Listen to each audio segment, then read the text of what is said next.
Welcome to the Grand Prix Project Podcast.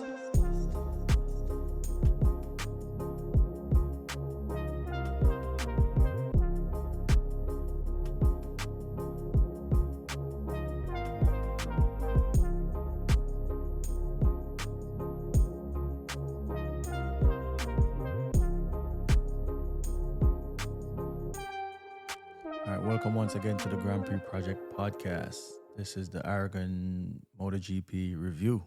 You, me, your host, Andre Miller, and the big bro Thanos. What's happening, people? What's happening? Hope everybody's doing well. You know, what's happening? What's good? Well, hot off the press. Yep. This is one of the good things of recording a little bit later in the week, like Tuesday. Because, news just out. Toprak signed for Mark Yamaha. It first came out that it was for 26-27, but it's been officially confirmed. It's just for 26. So they just give him a 1 year, because then the series goes before they decide on the 2027 season, because that's when the new bikes come out, the new engines, new aero chassis regs and all of that.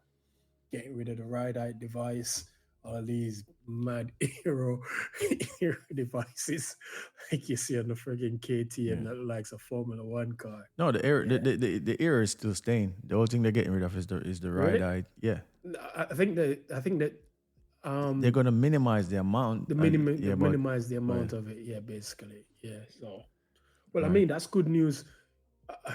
And at the same time, that news broke. Before that, obviously, I don't know if most people here watch World Superbike, but Nicola Bulaga got renewed his contract with the Aruba IT World Superbike team. Again, another Ducati rider for next year as well. So, because I thought there was a conversation that it's possible that he could have moved over to MotoGP as well next year, but it looks like he's going to give it another year in WSBK. So it's a 1 year? Yeah. Which makes sense. I think if you're gonna even though it was already in the GP paddock, it just didn't work out well for him, like in Moto2 and stuff. But if you're gonna bring a rider, he's still young enough. He's the one you want to bring over and bring back in MotoGP. Yeah, and I mean, it's his second year in World Superbike. Last year, he was getting up to speed, learning the tracks and whatever. This year, he's leading the championship. Bautista, his two-time world champion, teammate, has yet to out-qualify him the whole entire season, yet to finish ahead of him in races that they finished this season. And, he's giving Toprak a run for his money this year in the championship. So, he could win it this year because he's already leading the championship. So he could win it this year. And then, I think Ducati coming out with a new version, Panigale, next year, which I've seen a picture of, where it's using some of the, the MotoGP downwash technology on the bike. Yeah. On the bike. That pretty much, because the road bike, the World Superbike has to be a direct. It has to be a production bike, yeah. Yeah. So, and if it's the same fairing and everything that they put on the road bike, that's what they're gonna run in World Superbike. So, I think both parties, it's a good move. Toprak, because you remember when he did that test, was it the Yamaha he tested a couple of years ago? Yeah, it wasn't a good test. Well, it wasn't good. And then Sunday, they were talking about it again. Yeah. And Neil Hodgson was saying, he thinks Toprak is going to do really well in the championship. But then at the same time, he said Cal Crutchlow came out and said to him, nah, he doesn't think he's going to do well. His riding style won't work. But we said it. I've said it. I think that the whole Toprak thing, it kind of makes sense in terms of what he's done in World Superbike, right? Mm-hmm. But, hey, man, whilst he's special, right, I just don't think what they're expecting is going to happen. Because everyone is trying to sell the idea that because he's on Pirellis in Superbike. Yeah, but at the end of the day, when those GP tires come, they're just going to be Pirelli branded. It's not going to be anything even similar to what he's running in World Superbike. Exactly. And the fact that he only has a 1-year contract, so next year he'll be running what? Michelin's? He's running Michelin's next year. So it's not until 2027 they come in with the Pirelli. So, like you said, you mentioned the World Superbike Pirelli tires are basically road-going tires. Mm-hmm. MotoGP tires are spec for that series. So it's going to be a completely different kettle of fish.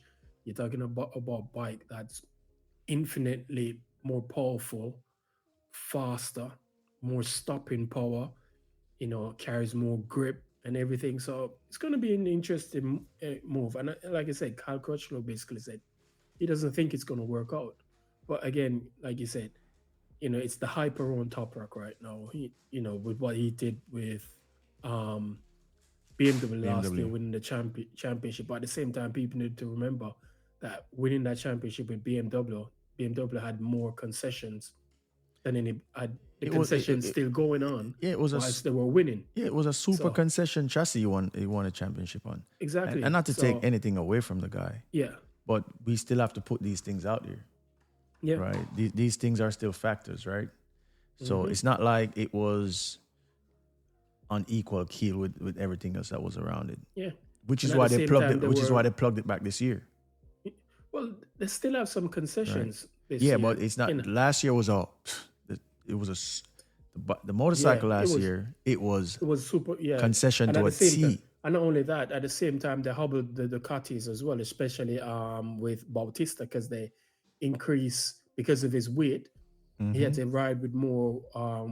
They came in with like a mandatory weight limit, bike and rider weight. So he had to put more weight on his bike and all of that thing. And then, they limit them to revs and all of that and so on. So they were pretty much, handicapped a little bit.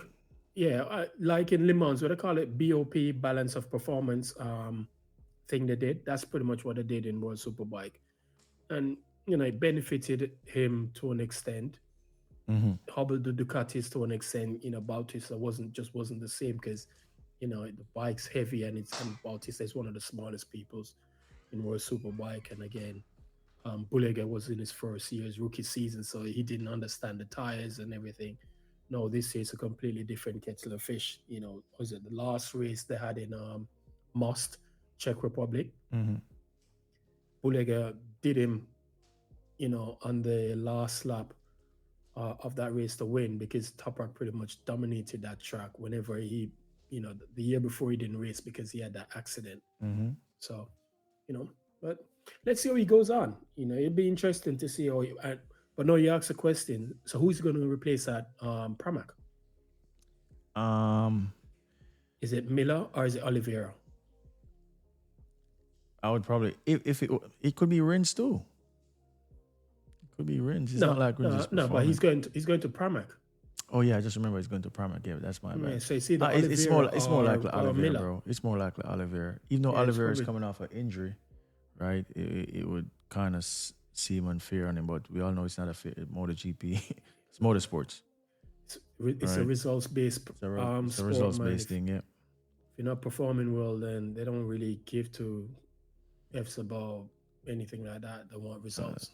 I could see it's more likely going to be Oliveira. I can't see them replacing Jack Miller. Jack Miller, yeah, because he's definitely ahead of him in the standings. Yeah. And Jack Miller also ahead of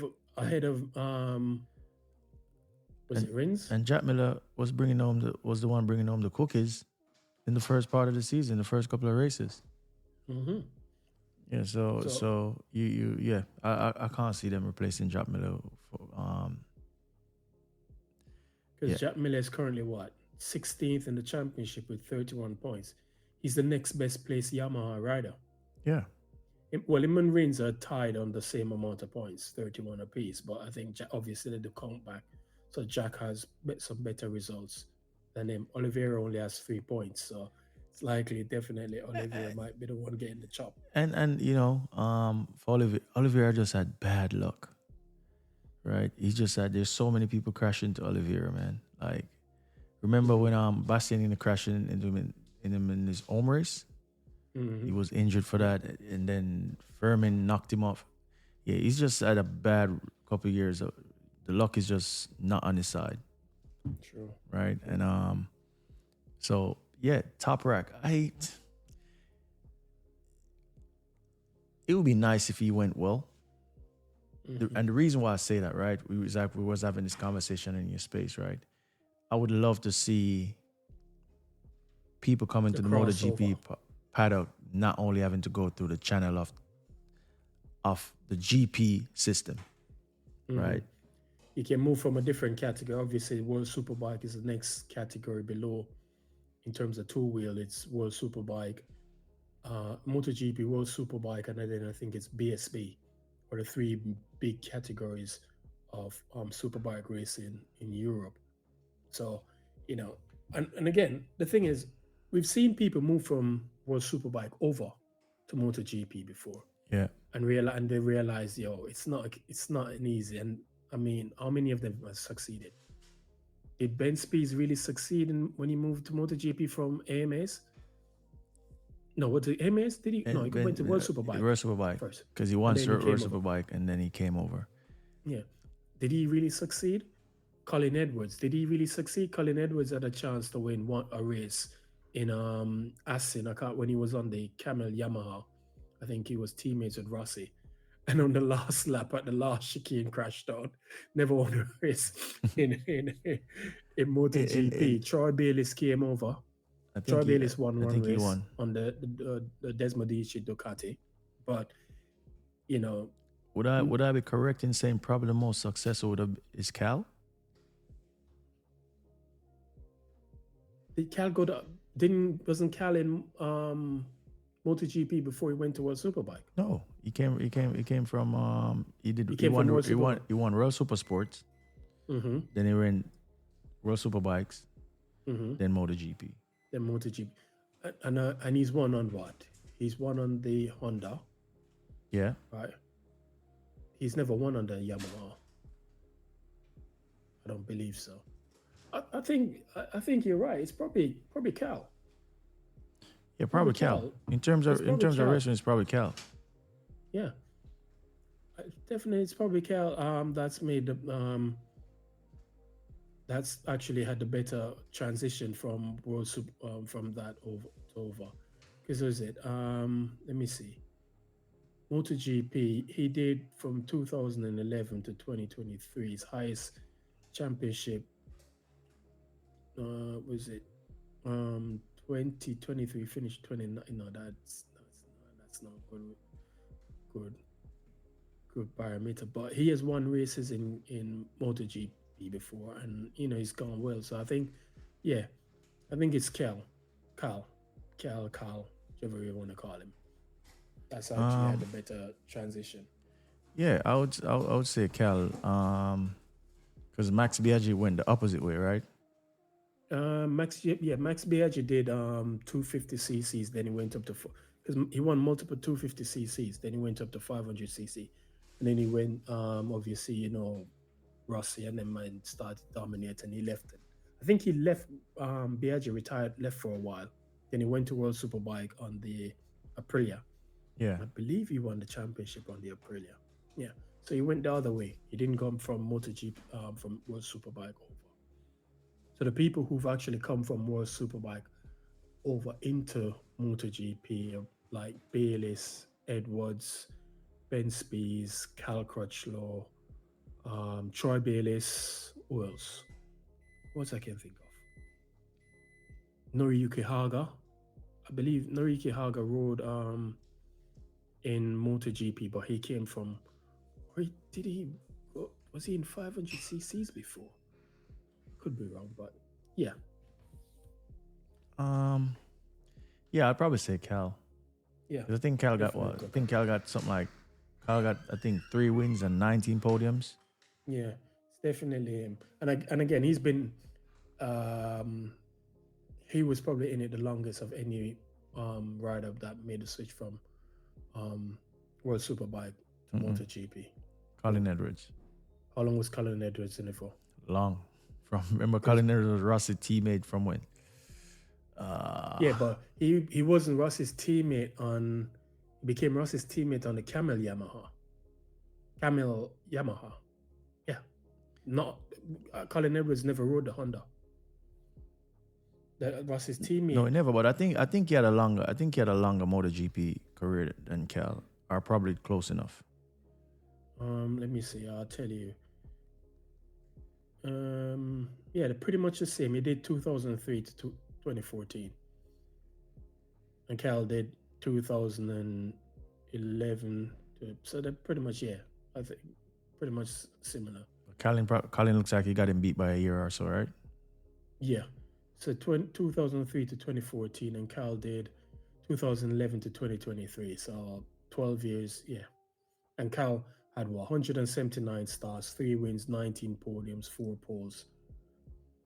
Colin Edwards never had Colin Edwards' best result. He had 12 podiums. He had 3 poles. Yeah. Scored more points than Cal as well, but he did 196 races. Yeah, so it's Cal. I kind of figured it. Yeah, Cal. Because the thing is, man, if Cal comes out and says what Cal is saying regarding to Toprak, you got to listen to someone like Cal. Yeah.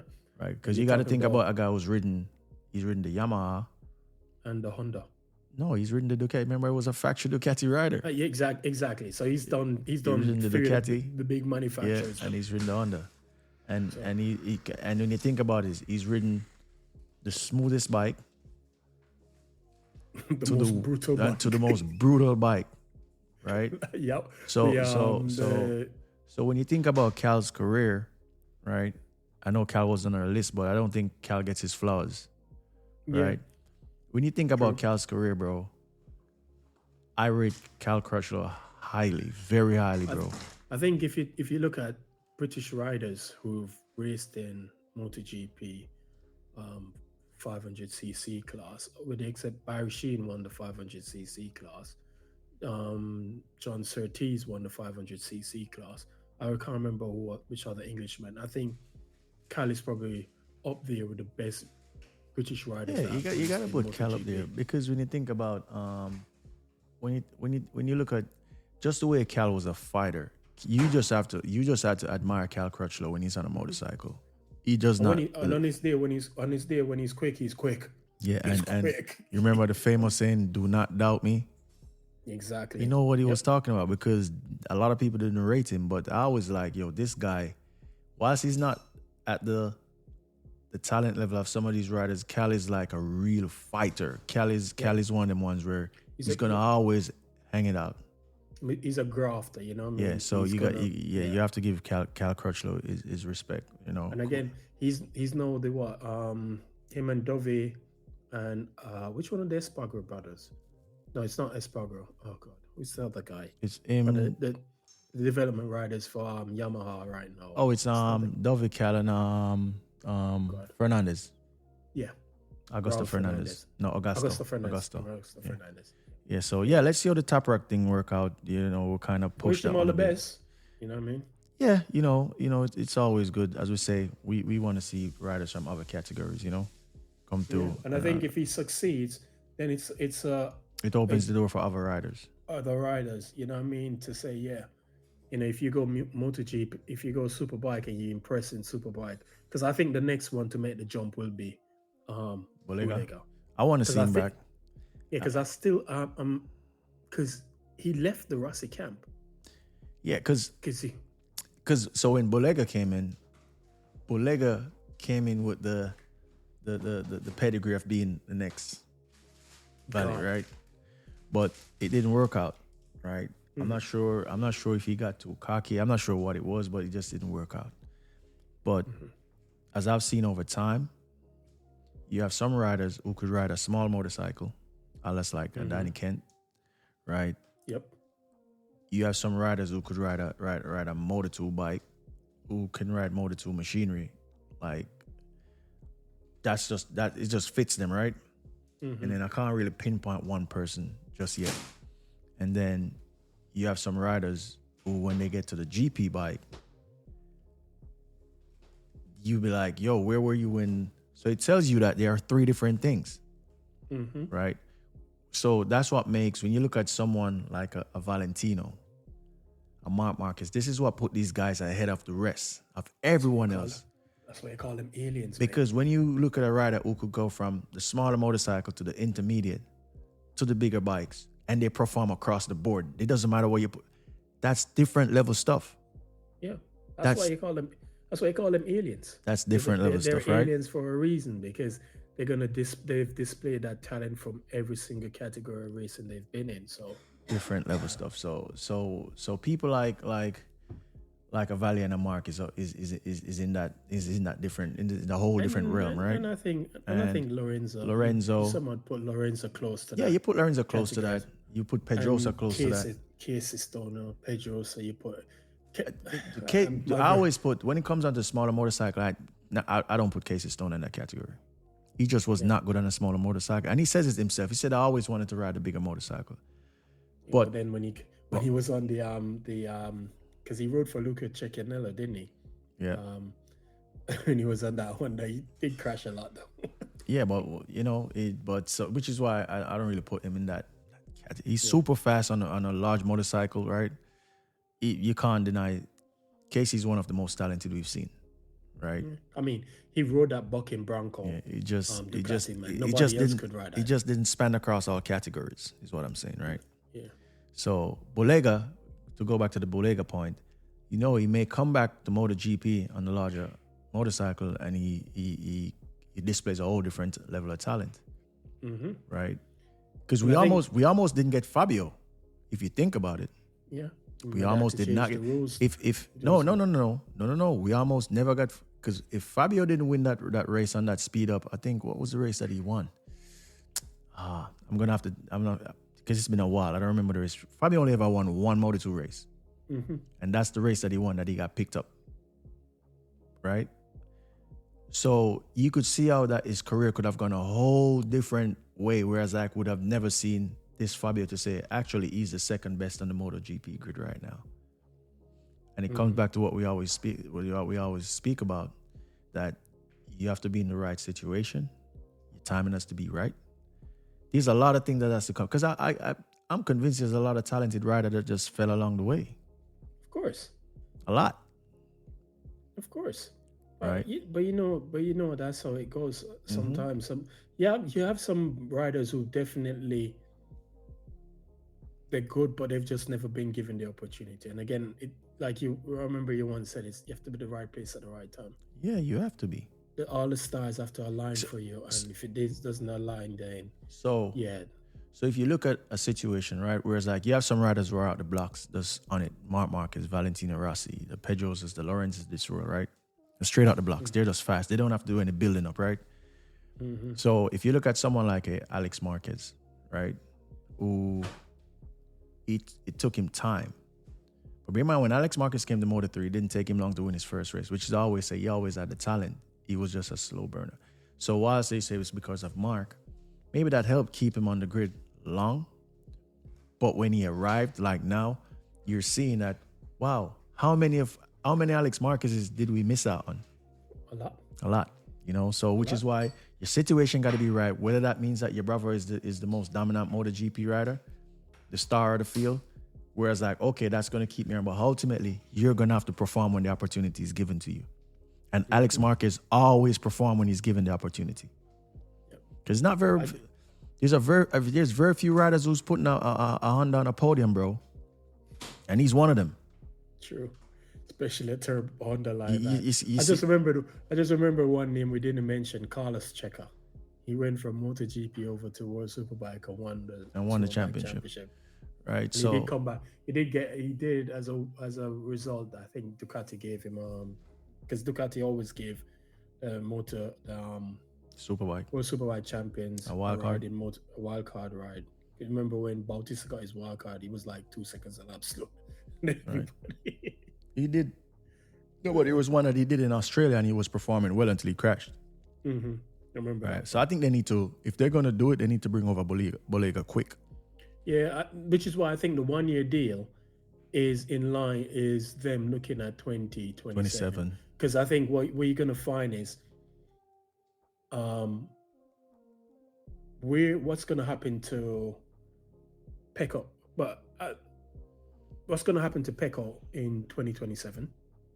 Because it's very likely Mark's still going to be there in 2027. So what's going to happen to Peko? Would Peko start thinking about his future if next year doesn't go well for him? You know, because I think he's in contract talks now. Yeah, but there's also talks that, you know, maybe a Yamaha seat could entice him. Yeah, don't know. He already. He said, you know, you can't listen to this. But he said he's not interested. He said he's sticking out his contract and he's staying at the. And then you have the other two, the VR46 and the Grassini Yamahas, Ducatis. So who's gonna? We know Furman's pretty much. It's Furman and Alex. Alex is there, and we know Furman. Furman is locked in. He's on a Ducati contract. He's on a GP24. GP24, but it's on a and then you have Fabio and Frankie. So I think if 2027 we could see one of those four riders move to make way for Frankie. I follow the Ducati riders. Who do you think is in the most trouble if any moving around should happen? Who do you think is more susceptible to getting dropped or getting the boot? So you have Furman. So you have Alex, Furman, Digi, and Frankie. Digi. Really? Yeah. You think he'd be more likely to get dropped? Yeah, because you got to remember that Digi isn't even a VR46 Academy rider. Frankie is. He's the first VR46 True. Academy rider. So not only you're talking only about Polega. Remember that Valentina Bravi is probably going to need a ride. Oh, Marini. Yeah. Yeah, but right. I don't think in Vali's case he put Marini in just in that seat because it's his brother. I think Ducati still would have some say in who gets to ride in that team. Yeah, but who's to say that VR46 has to stay with Ducati? Yeah, but where they're gonna go?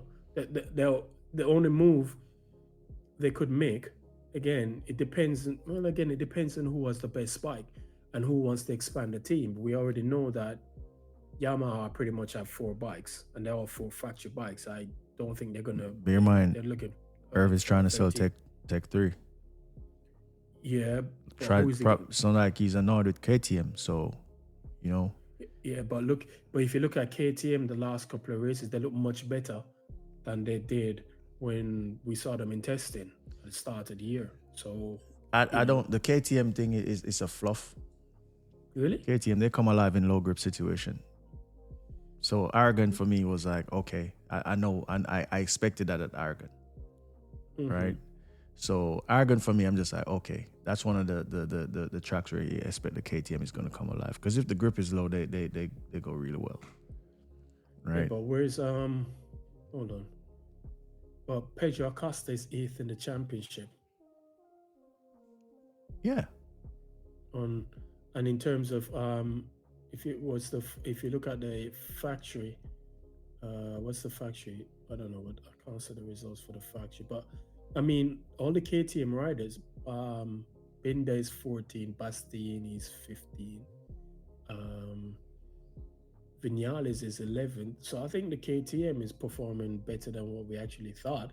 Remember at the start of the year when we looked at the testing, we're pretty much like, yo, that's not the bike you want to be on. That Where's Zarco? Zarco currently 6th. Okay, so Zarco is 6th. Where's Luca Marini? Luca Marini currently 13th. Yeah, because he missed the race. And Joan Mir is just starting to come to the fold. He had a great race. And, you have to remember, Luca Marini had that crash at the 8 hours Spa test. The test. That pretty much he ended up like... No, it's a Suzuka. Is this a Suzuka? Suzuka test. 8 hours Suzuka. It's a Suzuka test. It was in Japan. You know, he ended up with a somewhat similar injuries to Jorge Martin. So he's probably not going to be around for a while. He probably won't see him for another month or so. Yeah, so but we're gonna come down. We're gonna we're gonna have to revisit this at the end. Who's possibly gonna go where? Because that's heating up now, right? But yeah, let's get into the actual race. The actual race. Let's get the actual race. Shows your interest in the race weekend was. Yeah, and there's a lot of things going on, a lot of information, a lot of movements going on. So yeah, that's just all right. And so, as you said, Mark ends his three race winless drought. Yeah, comes as no surprise. He didn't win in Le Mans, France. He didn't win at Le Mans. He England. didn't win at Silverstone. And he didn't win either race at Silverstone, which is kind of a Silverstone thing. I looked at the Silverstone stat is crazy. He's only ever won there once. Not in his whole career, though. I need to correct you on that. No, but in MotoGP. In MotoGP, the last part he said in his whole career. Because remember when we went there 2010, he won that race in the 125. Yeah, but in MotoGP, he's only won there once. Yeah, and that's the thing, right? And that's what makes him so dangerous. The tracks that he's not good at, he's second or third. Yeah. And that's you have to if you want to get to those level like a Valle or a Marc, you got to be able to do those things.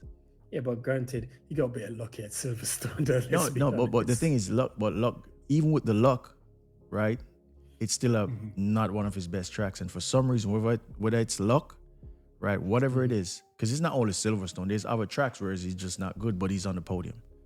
Yeah, I mean that's what he's supposed to do. That's what he's supposed to do. So that's where you win championship. But yeah, go on. For him for the weekend though, it was pretty much. I think it was a pretty much straightforward. That was the best track for him after the last three races that he had. This was the perfect track for him to bounce back because he pretty much owns this place. Barring Mark beating up himself, you got to earmark Coda, Aragon, Saxon Ring as his right. playground. So if you're up against Mark in a championship, and you go to these tracks in a deficit, you're pretty much you're in trouble. You're coming out in a pit. If you go in there, if you go these tracks in a hole, you're coming out in a pit. Yeah, you come. Barring him. You're more coming out you're coming out the Grand Canyon. Yeah, if he doesn't beat up himself, because he always beats himself. Whenever Mark doesn't win he crashed at Coda twice out of race leads, and he crashed in Jerez. And then there was a time when he had the bad start in Kota as well. If he's on song when none of this happens, you just earmark these 25 points for him. Yeah. So if you look at it, so you're looking at Kota, as we say, Aragon, Saxon Ring. That's 75 points, bro.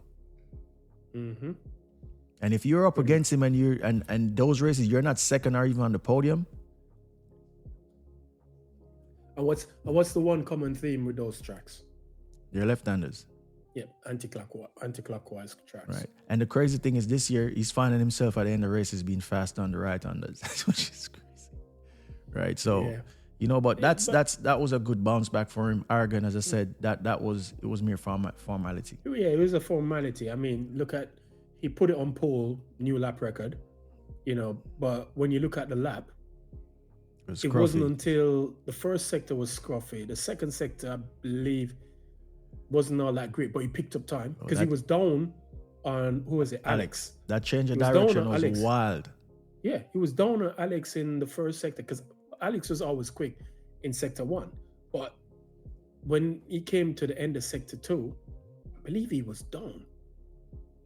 He didn't start gapping Alex into the last part of the third sector, going into the fourth sector. That's what I'm saying. So at the end of sector 2, I don't think he was up on Alex's time. It's the sector 3 where he just pretty much and the thing is, he said it was a scruffy lap.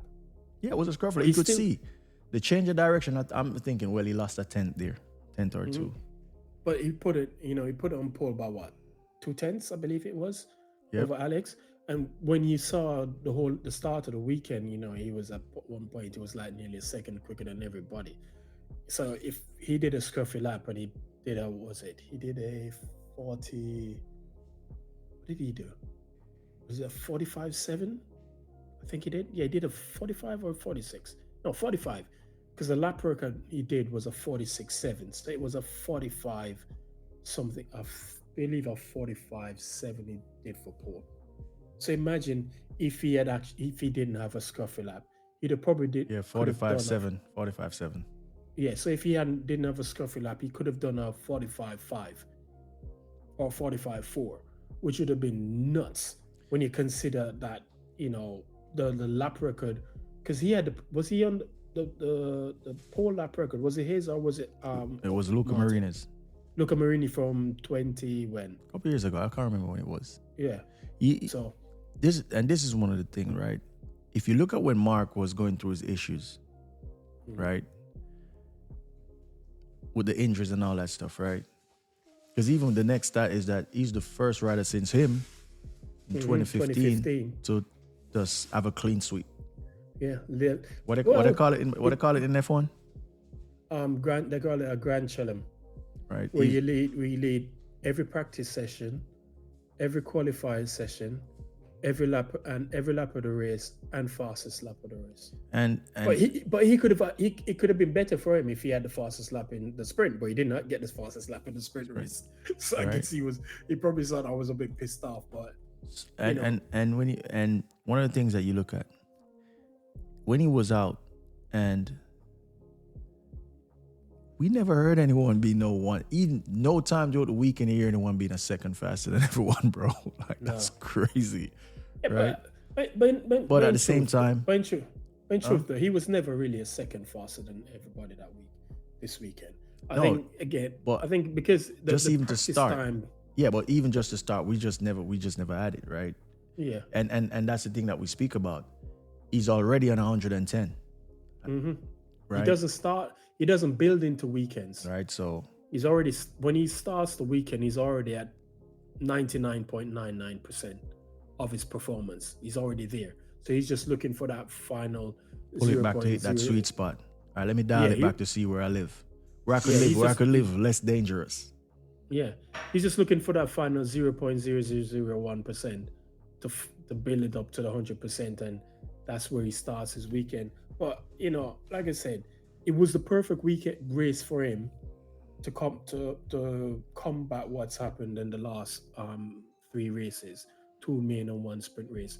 So it was like you said, it was pretty much a bit of a formality. And it's crazy that we're saying this when those race weekends were podiums. True. There you go. Right? There you go. We're making it sound like he came back off like some 10s and some 12s or some 8. They were all podiums. They were coming off podiums. All podiums. Right. With a bit of luck thrown in it. But again, it's left-handers are Mark's playground. So, it was to be expected from him.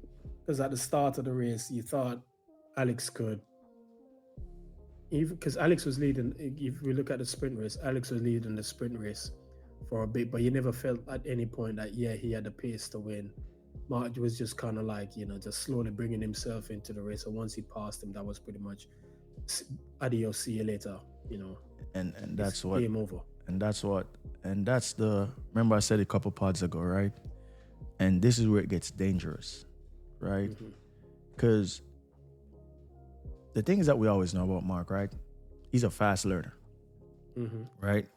And if you notice, since he crashed out in Erith, what you find is that you realize that he's not rushing the race starts anymore. He's okay to sit in his thirds or his fourth or wherever and do like 3-4 laps to make sure that the tires are up to temperature. He's getting a real feel for the bike, for the motorcycle. And whenever he does that, that's just when it just becomes dangerous. Because once you let him settle into that, be like, okay, I know what the motorcycle is doing.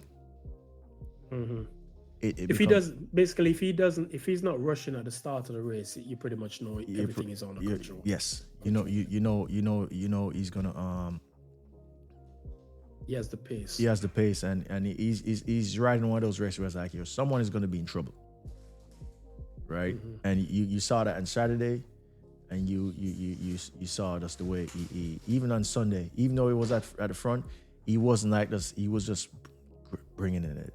Let me get comfortable. Let me make sure I know what the motorcycle is doing, because I think what he starts to realize that this Ducati, without that information, it will bite you. Yeah, and also I think he's gotten to a stage whereby they even mentioned it in commentary. He doesn't need to win the races by 10 seconds anymore. Because Thingy told him that.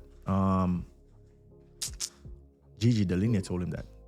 Yeah, there's no reason to win the race by 10 seconds. Gigi said that to him, which is why when he came in the paddock, he pointed to his helmet, like to his head. He pointed at Gigi and he was like, yeah. Because I'm sure Gigi and them were shitting pebbles when they saw him firing fastest laps on 18-year-old lap time.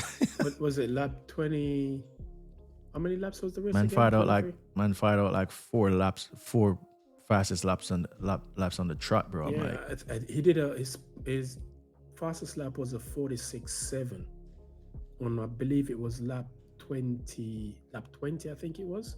How many laps was the race again? I can't remember. Was it 22 or 23? I think it was 20. Yeah, 21. On lap 21, he did a 46.7, which is the fastest lap of the race. So funny enough, I believe the lap after that, Peko did a 46.7.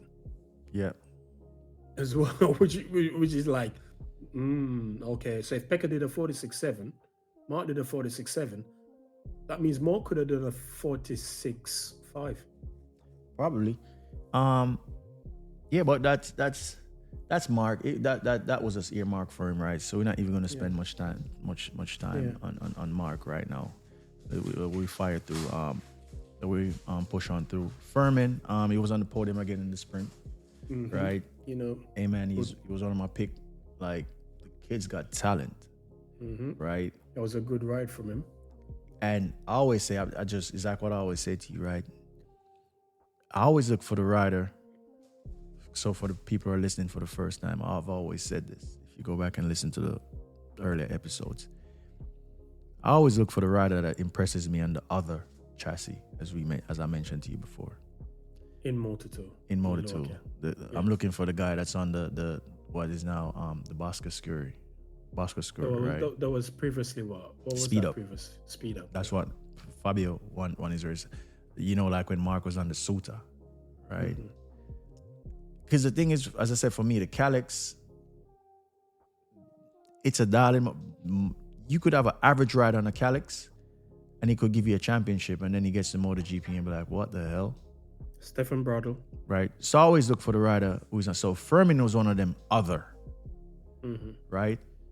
Ayagura was one of them other. Right? So when Ayagura came in his first couple of races and up until his injury, what he was doing on the Aprilia, I was not surprised. I heard someone said on one of the podcasts that I listened to that they want to see Furman on a bike that I'm like, why would you want to see him on a bike that he already proved himself in Moto2 to you? That's why Ducati picked him up. Why would you want to see him on a KTM or a struggling Honda? That does not make any sense to me. Right? Because the kid already showed you what he could do, right? Even though he kind of, because he came into the season that Ayagura won last season, he came in as a favorite. But as I said, they signed him early, so I'm sure he just had MotoGP on his mind. He wasn't fully focused and dialing for Moto2. He knew he was already MotoGP bound, and that could play tricks on your mind, right? Yeah, he's anxious. But and he just didn't. Isn't the opposite, you could argue the opposite of that being, well, you know you have a MotoGP ride next year, so why not just go all out for Moto2? Yeah, and doesn't matter what the outcome is, you still have a ride already and secure, that's what he did, and chucked it up the road a lot. Right? And made mistakes, right? So it for me, Furman is one of, in the Pedros, he's one of the most talented. Right? He's not a fluke. And I've said it, and I could say it again. I think he may become a MotoGP champion if one of the three on the grid. I don't think. So if you chalk it up, even if you put Pedro on a Ducati and you put him in, I still think Furman, there's just something about Furman that is untapped for me. Right? I just feel like there's something there that's untapped for me, whereas like I think Furman has it in him to go on to be a MotoGP champion, even before Pedro. Some people may call me crazy, but trust me, I've been called crazy in this thing a lot, right? And so like, because I just feel like just the way he rides, just the way he came up. He didn't come through the conventional route of GP racing, right? And usually when you get those riders that didn't go to a conventional, where they're not that polished, and then you come on the GP grid and you whipping asses, Then you find yourself in MotoGP on a GP24, right? And him and Frankie went for a good old ding dong on Sunday. Yeah, because them two don't like each other, man. Right. They don't like you. So where's my question to that is, where's that beef coming from? him and Frankie? Yeah, you listen to the commentary. They were pretty much saying they don't like each other. You got to be careful with the commentary because sometimes they're just trying to ramp up. I know that him and Pedro. So it's crazy. So Furman Aligar and Pedro Acosta came up together, right? Mm-hmm. Their family are still like super close. Yeah. But Pedro and Furman, they don't get on. Oh, okay. But their family, so the parents are always like, they're two stupid kids, right? Because they used to race together. There's picture with Furman and Pedro Acosta in the same room, right? They grew up. Their families are friends, but they don't speak now for some reason. Yeah, right. I guess that well, anyway, like you said, the commentary said that there seems to be some disagreement between Furman and Frankie, and if you look, because I think their battle was the most interesting thing in that race. Is it? Yeah. Is it? There wasn't really much in terms of tense moment where you see wheel to wheel banging. Yeah. It was them. But I pointed it out to Kingsley. If you watch the second one, right, the second time they came together, watch Frankie's right foot. Frankie almost did you remember when Rossi kicked Mark off the bike a couple years ago? Yeah. Frankie if you watch the replay again, because I saw it, I'm like, yo, did Frankie just kick him? I guess it's taught at the ranch. Bro, don't do that. I guess it's taught. I guess it's taught behavior. I guess it's taught behavior. We're not doing that. But there was a little kick from Frankie, and I like I said, in our notes, that was probably the most interesting ding dong battle we had in the race, because and he made a mistake at I think it was turn 4. He went wide, and then that just called off the dogs. That was pretty much his race pretty much done, and just had to settle for. And just a disclaimer, that was just Todd at the ranch that was just in humor. I don't want the yellow army to come get me. Yeah, I think we're saying no, I'd be the first because I'm Team Yellow Army, Team VR. But could it be that Frankie think Furman needs to have more respect on the track? But he ain't gonna have it because the boy's a dog. Nah. Pedro Acosta is a dog. Furman Aligar is a dog, right? Once that visor goes down, there's no place for niceties on the track, man. You're there to win, you're there to race, and to get the best possible result for yourself and your team. So if Frankie and again, Frankie can't complain about people riding tough because he doesn't give any quarters himself. And if you look at the last move, he pretty much hit Furman. Yeah, but he hit him. Because speaking of dogs, as I said at the end of the pod, we're gonna go through some stuff that's developing, right? But yeah, let's move on from Furman. Great as a rookie, still doing this thing. As I said, I rate him very high, very very high. I rate Furman Aligar very very high. So let's see what he does in the future, right? He's got the talent. So Peko sprint, man, that sprint was a disaster. Is an understatement. I mean, he finished 12th? Boy. Where did he start again? He started what? Where did he qualify? Was he 4th he qualified? I think he qualified 4th. Or 6th. Let me see where he was at. He qualified I got it right here. Let me see where Peko qualified, because I don't quite remember. Yeah, 4th. He qualified 4th behind. He qualified 4th behind Frankie. Mm-hmm. And by the end of the first couple of laps, my man was down in 9th, 10th, and was just dropping like a stone. And I'm like, yo, what the hell's going on? But and you could see how distraught he looked. And you could see how what's his name, Davide Tardazzi, looked distraught. Like, yo, what the? When he came back in the garage, like everybody seems confused.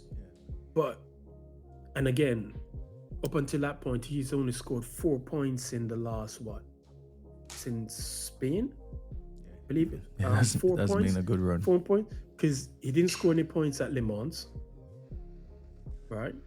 Because what was after Le Mans? What was Silverstone? He crashed out of Silverstone. He crashed out of Silverstone, In both the races, it didn't. Did he score points in the sprint race at Silverstone? In the sprint? Yeah. Silverstone sprint.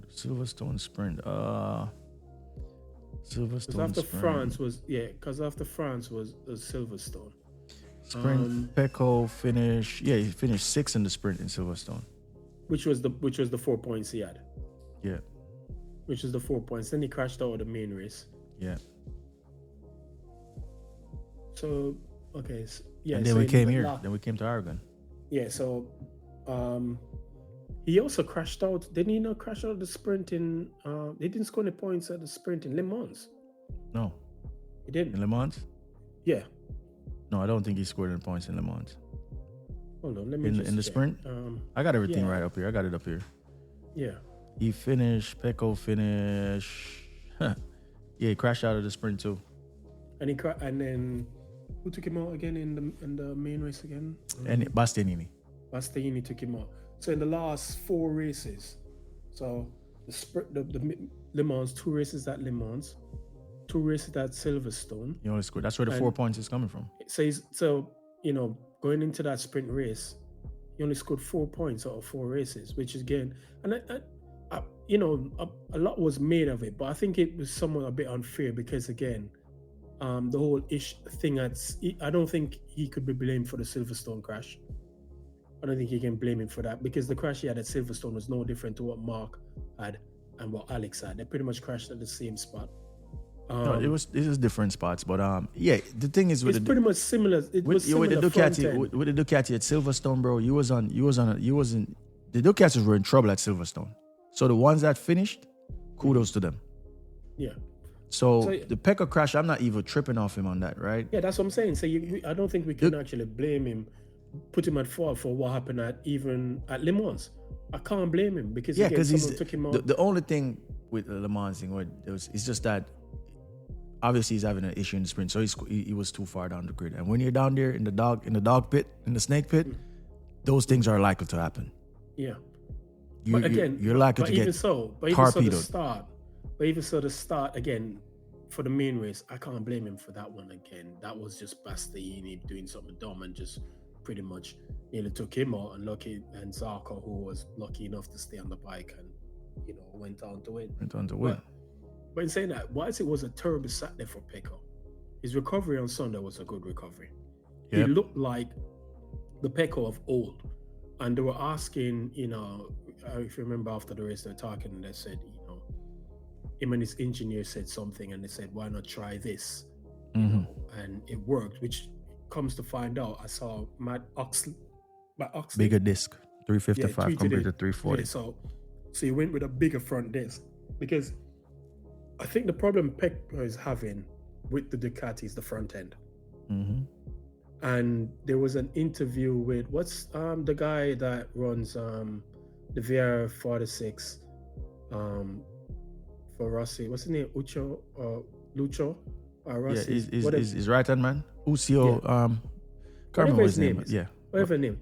They interviewed him. Suzy Perry and Laverty and Hodgson interviewed him before the race, and they were asking him, what's the issue did you having with the bike? And he's pretty much saying, it's the front end, it doesn't give you the feel that you want, and it affects your braking, your turning, and all sort of stuff. Ucio Salucci, I think. Ucio Salucci, I think his name is. Yeah. And they asked him about Peko, and he kind of like, you're gonna have to ask Peko that, but at the same time, he intimated that it's pretty much the same thing. Digi and Peko have it, because which bike is Digi on? The 2025. Yeah. So him and Digi, so it's a front end issue that's affecting Peko. Because remember, Peko once said, it doesn't matter which front tire you put on the bike, he can't tell the difference. Because what you're saying is that the new ride-out system is lighter. Mm-hmm. So the front of the motorcycle is lighter too, right? There you go. So that's probably causing him some issues. Yeah. Go on. So I think all along when he's been saying, there's issues with the bike, and people are trying to disregard it by saying, but Mark isn't having, again, because Mark doesn't affect Mark to the same extent, doesn't mean that there isn't an issue. Okay, we understand Mark is a special talent and he can deal with that indifference. And who's to say if that fixed, Mark probably would not, the reverse couldn't happen. You know what I mean? Maybe for Mark it's not a problem, but for Peko it's clearly a problem because it affects his turning and it affects his braking. And Sunday was the first time he looked like the Peko of all, especially on the braking. Yeah, but Sunday was Sunday. They just brought him back to where he started at the season, third best Ducati, right? Which is a start. Yeah, but I guess what people need to understand, right? Peko already knows he's not at Mark Marquez talent level. Everyone, I don't even know why people are still having this conversation, right? He's not a special. Peko did not come into MotoGP or anywhere in motorsport racing as a phenom. He didn't come in like a Pedro Acosta. Didn't come in like a Marc. Didn't come in like a Valentino, right? He didn't come in like a Lorenzo. He didn't come in like any of these riders. Peko came in as just a Moto3 rider. He didn't come in with anything crazy. So I'm not sure why people expect him. Yeah, but it's... No, he came into Moto3. He started at Moto3. Yeah, but he said came in MotoGP. But what I'm saying is, but in saying that, I still don't think that's a fair argument. It is fair because if you look at what people are expecting from Peko, I say it's not fair. What Pedro Acosta does on a KTM, right? We all know the KTM is not where it's supposed to be. But a talent like Pedro, he could pull it up the grid. When Marc was on the Honda, that wasn't working. He could pull it up the grid. So this is the issue. And I'm like, don't expect that from Peko because he's not that guy. He's not at that talent level to do that. He has to be what he wants. If the motorcycle is perfect, he's super fast. He could be as fast as anyone on the grid. Cool, that's his talent, right? And that's what it is. Like, don't expect him to be a Pedro. Don't expect him to be a Marc because he's not that guy. Yeah, but in saying that, you could use the same argument about people who came in with expectations. They're still required. We've had this conversation before.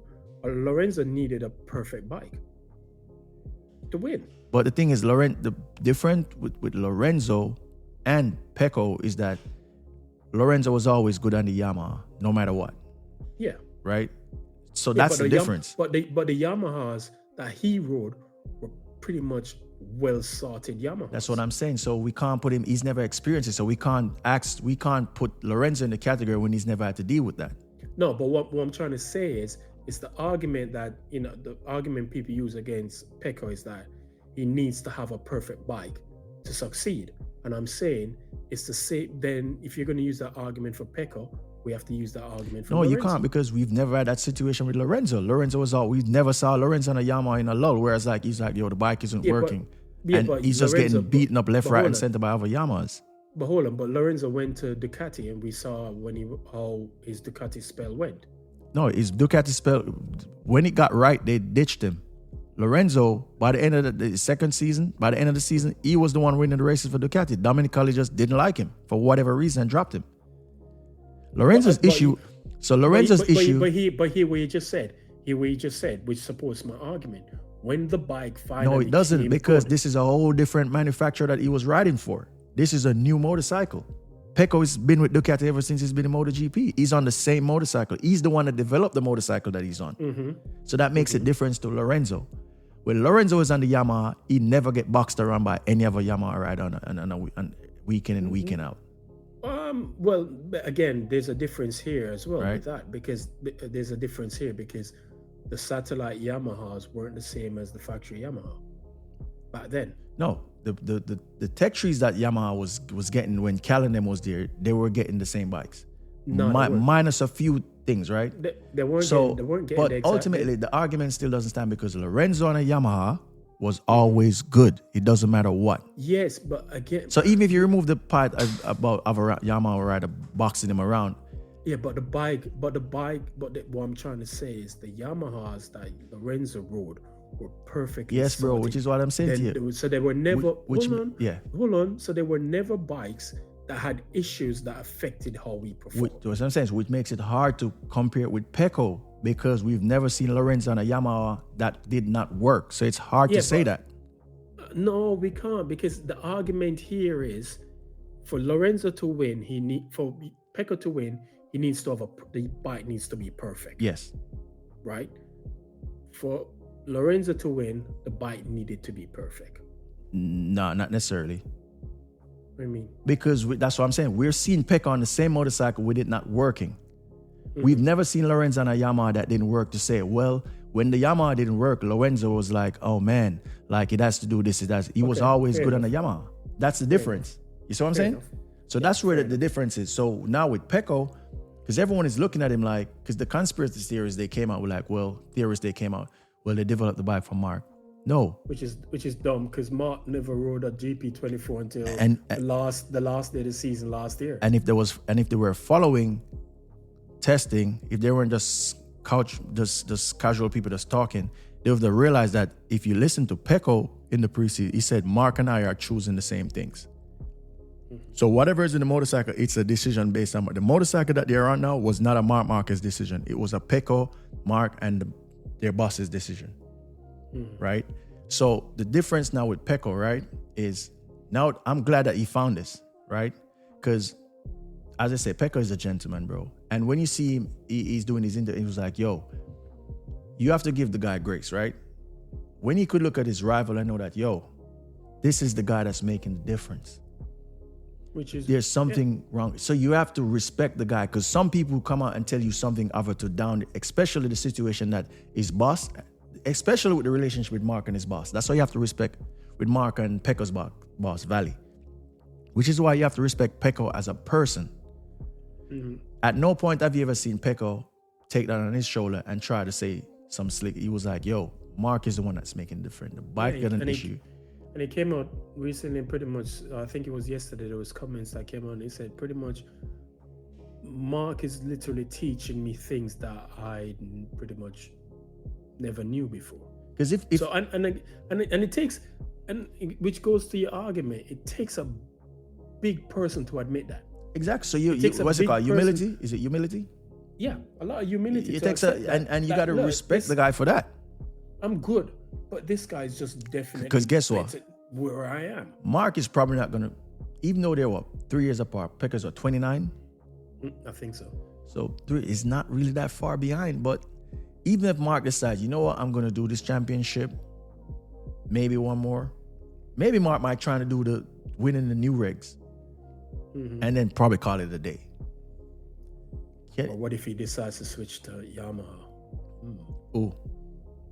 Mark, I can't see that, bro. What if Mark says, you know what, let me try the Yamaha?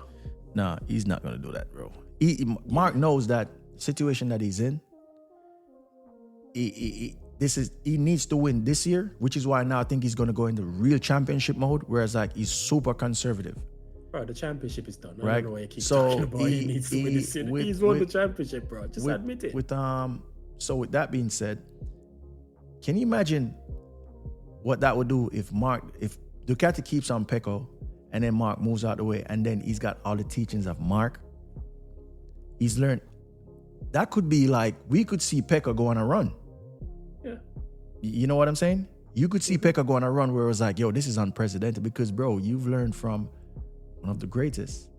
Yeah. So even if you lose a championship, there's no shame losing a championship. Losing a championship to Mark is in the same team it's not a disgrace. And I think here's my thing. I'm literally confused as to why people don't like Peko. Because Peko has never been demonstrated, like you said, the sort of arrogance or, that you'd want to dislike him. He has always seemed pleasant, very welcoming and so on. Does he advocate for certain things at times? Of course he will. Who doesn't? Yeah. But at the same time, so when people just have this, is it because of his connection to Valentino Rossi why people don't like him or they're seeing something else that I don't see? No, the problem is, right, when you look at what people are saying, it's the people that does not understand motorcycle racing and they don't understand different talent level. If you understand different talent levels, you're not surprised. Even with Peko's issues, you still wouldn't be surprised by what's going on if Peko goes up against a Mark Marquez. Yeah. Right? You're talking about a guy that came in as a kid, won in his rookie season, right? Won in his rookie season. He went up against Pedrosa. You went up against Lorenzo, went up against Valentino Rossi. You know what I'm saying? You. The only thing I would have loved to see with Mark is if Casey Stoner was still on the grid. That would have just been just like, who else would you want to rate? You're talking about a Pedrosa, Valle, Lorenzo, and then Casey Stoner and a young Mark Marquez. That would have been MotoGP gold, right? Mm-hmm. It didn't happen, right? However, you're looking at, as I said, Marco went up against all these aliens. He's the only remaining alien that's currently on the MotoGP grid. So the people who are, Peko is getting, you got to understand, it shouldn't be a surprise to you, right?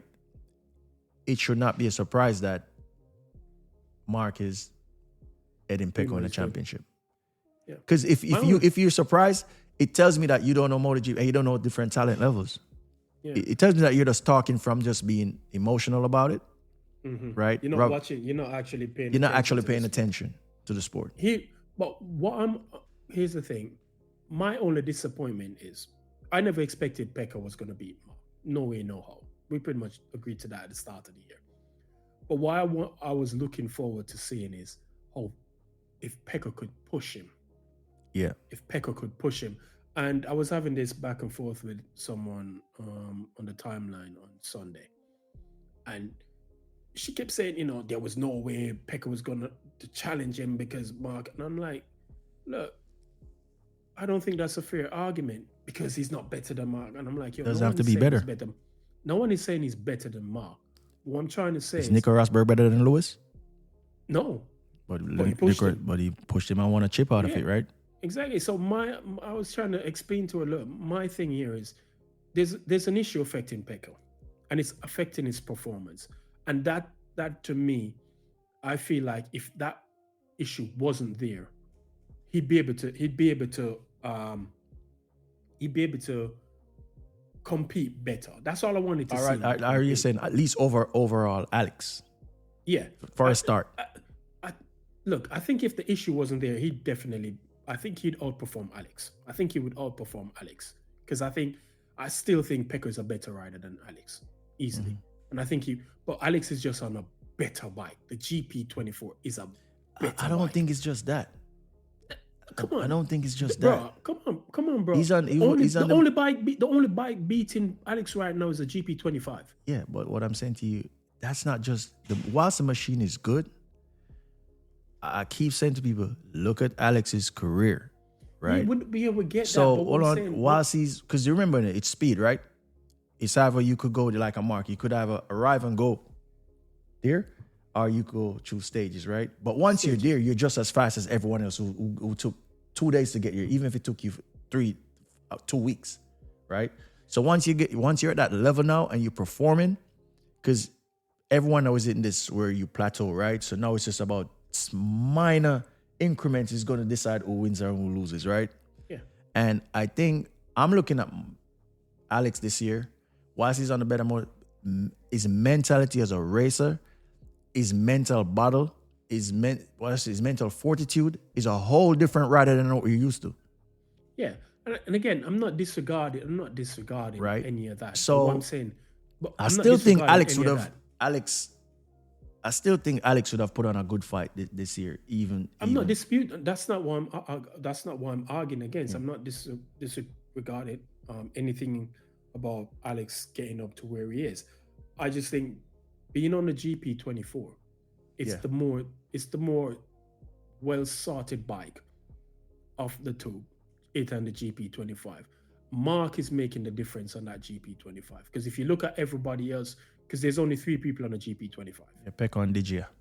And how are they performing on the GP25? They're not performing great. Yeah, Digia comes on too late in races, doesn't qualify well.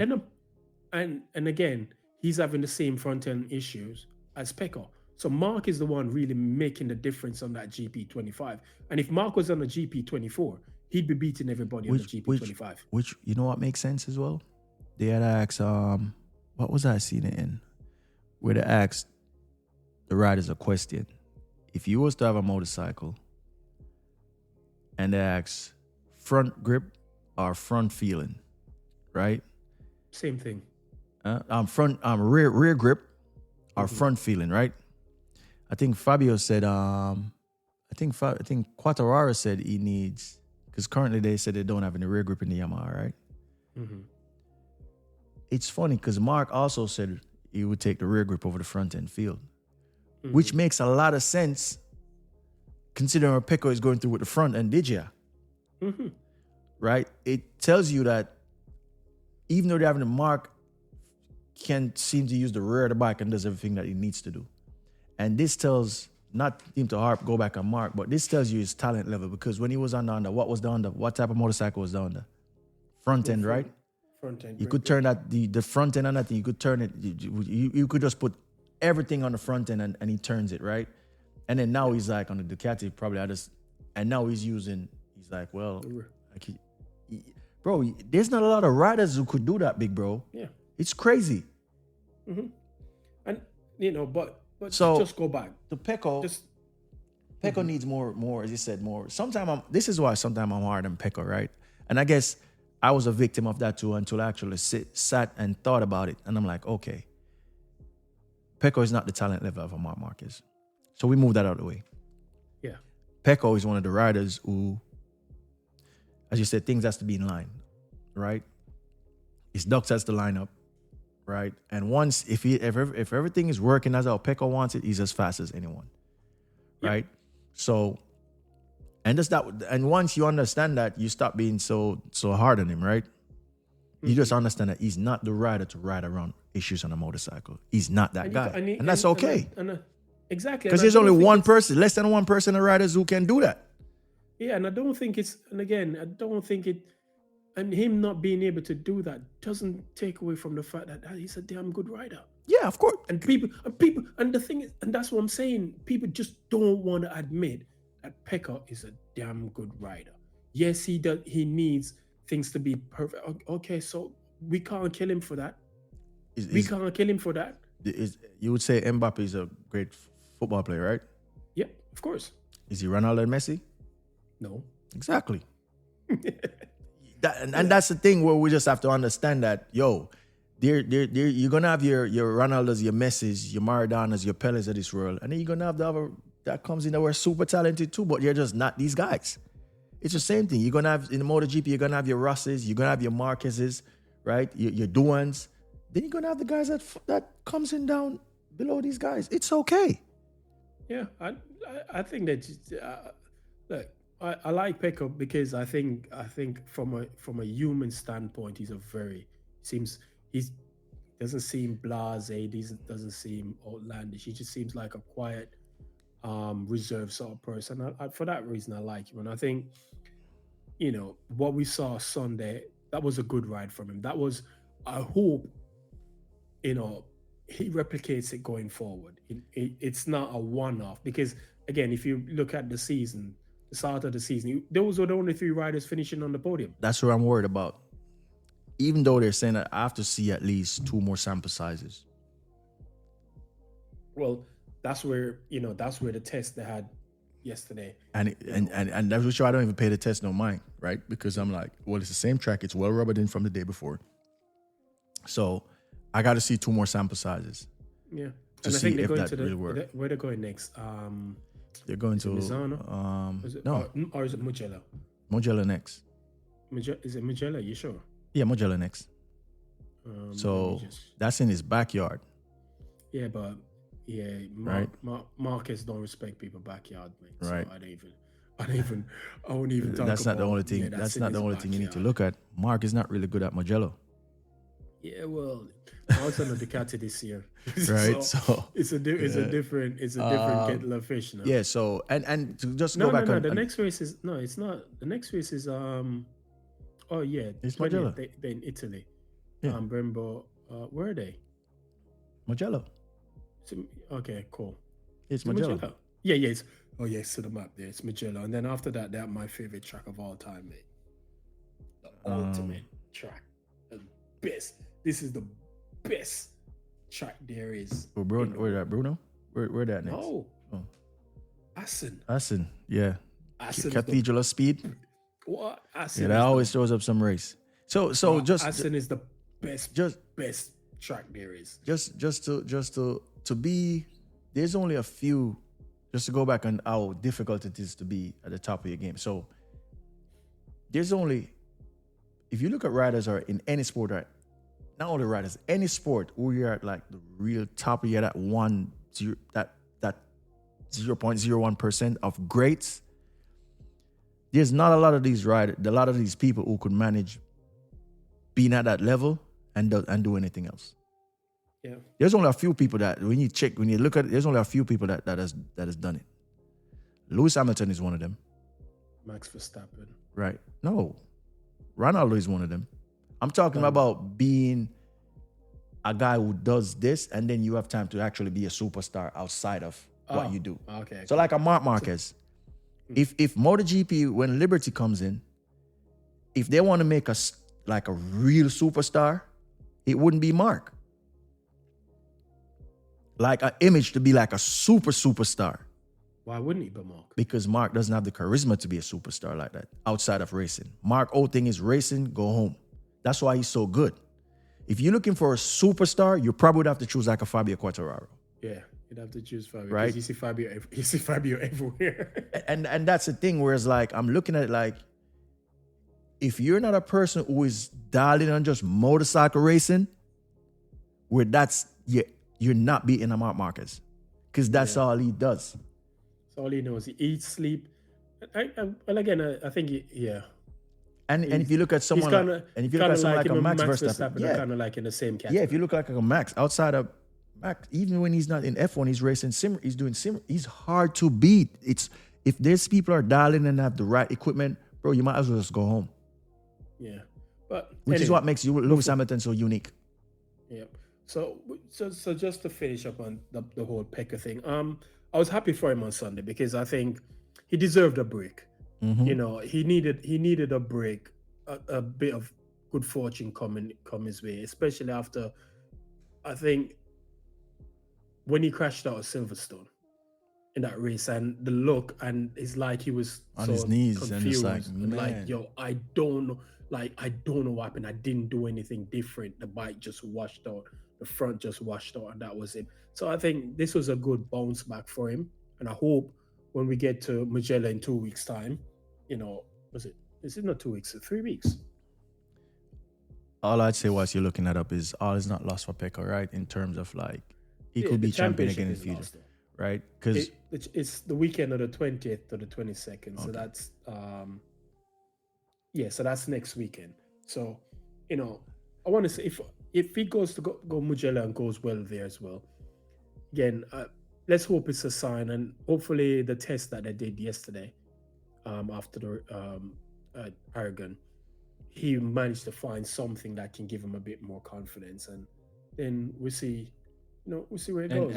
Because he's fighting for P2 in the championship. Yeah, and when you look at just to go back and Alex a bit, when Peko got dialed in on Sunday, because the thing that was pointed out is that when he was battling with Pedro Acosta, that's when I realized that all of a sudden the front end of this bike looks different. Because so I'm like, okay, it looks like he actually found something, right?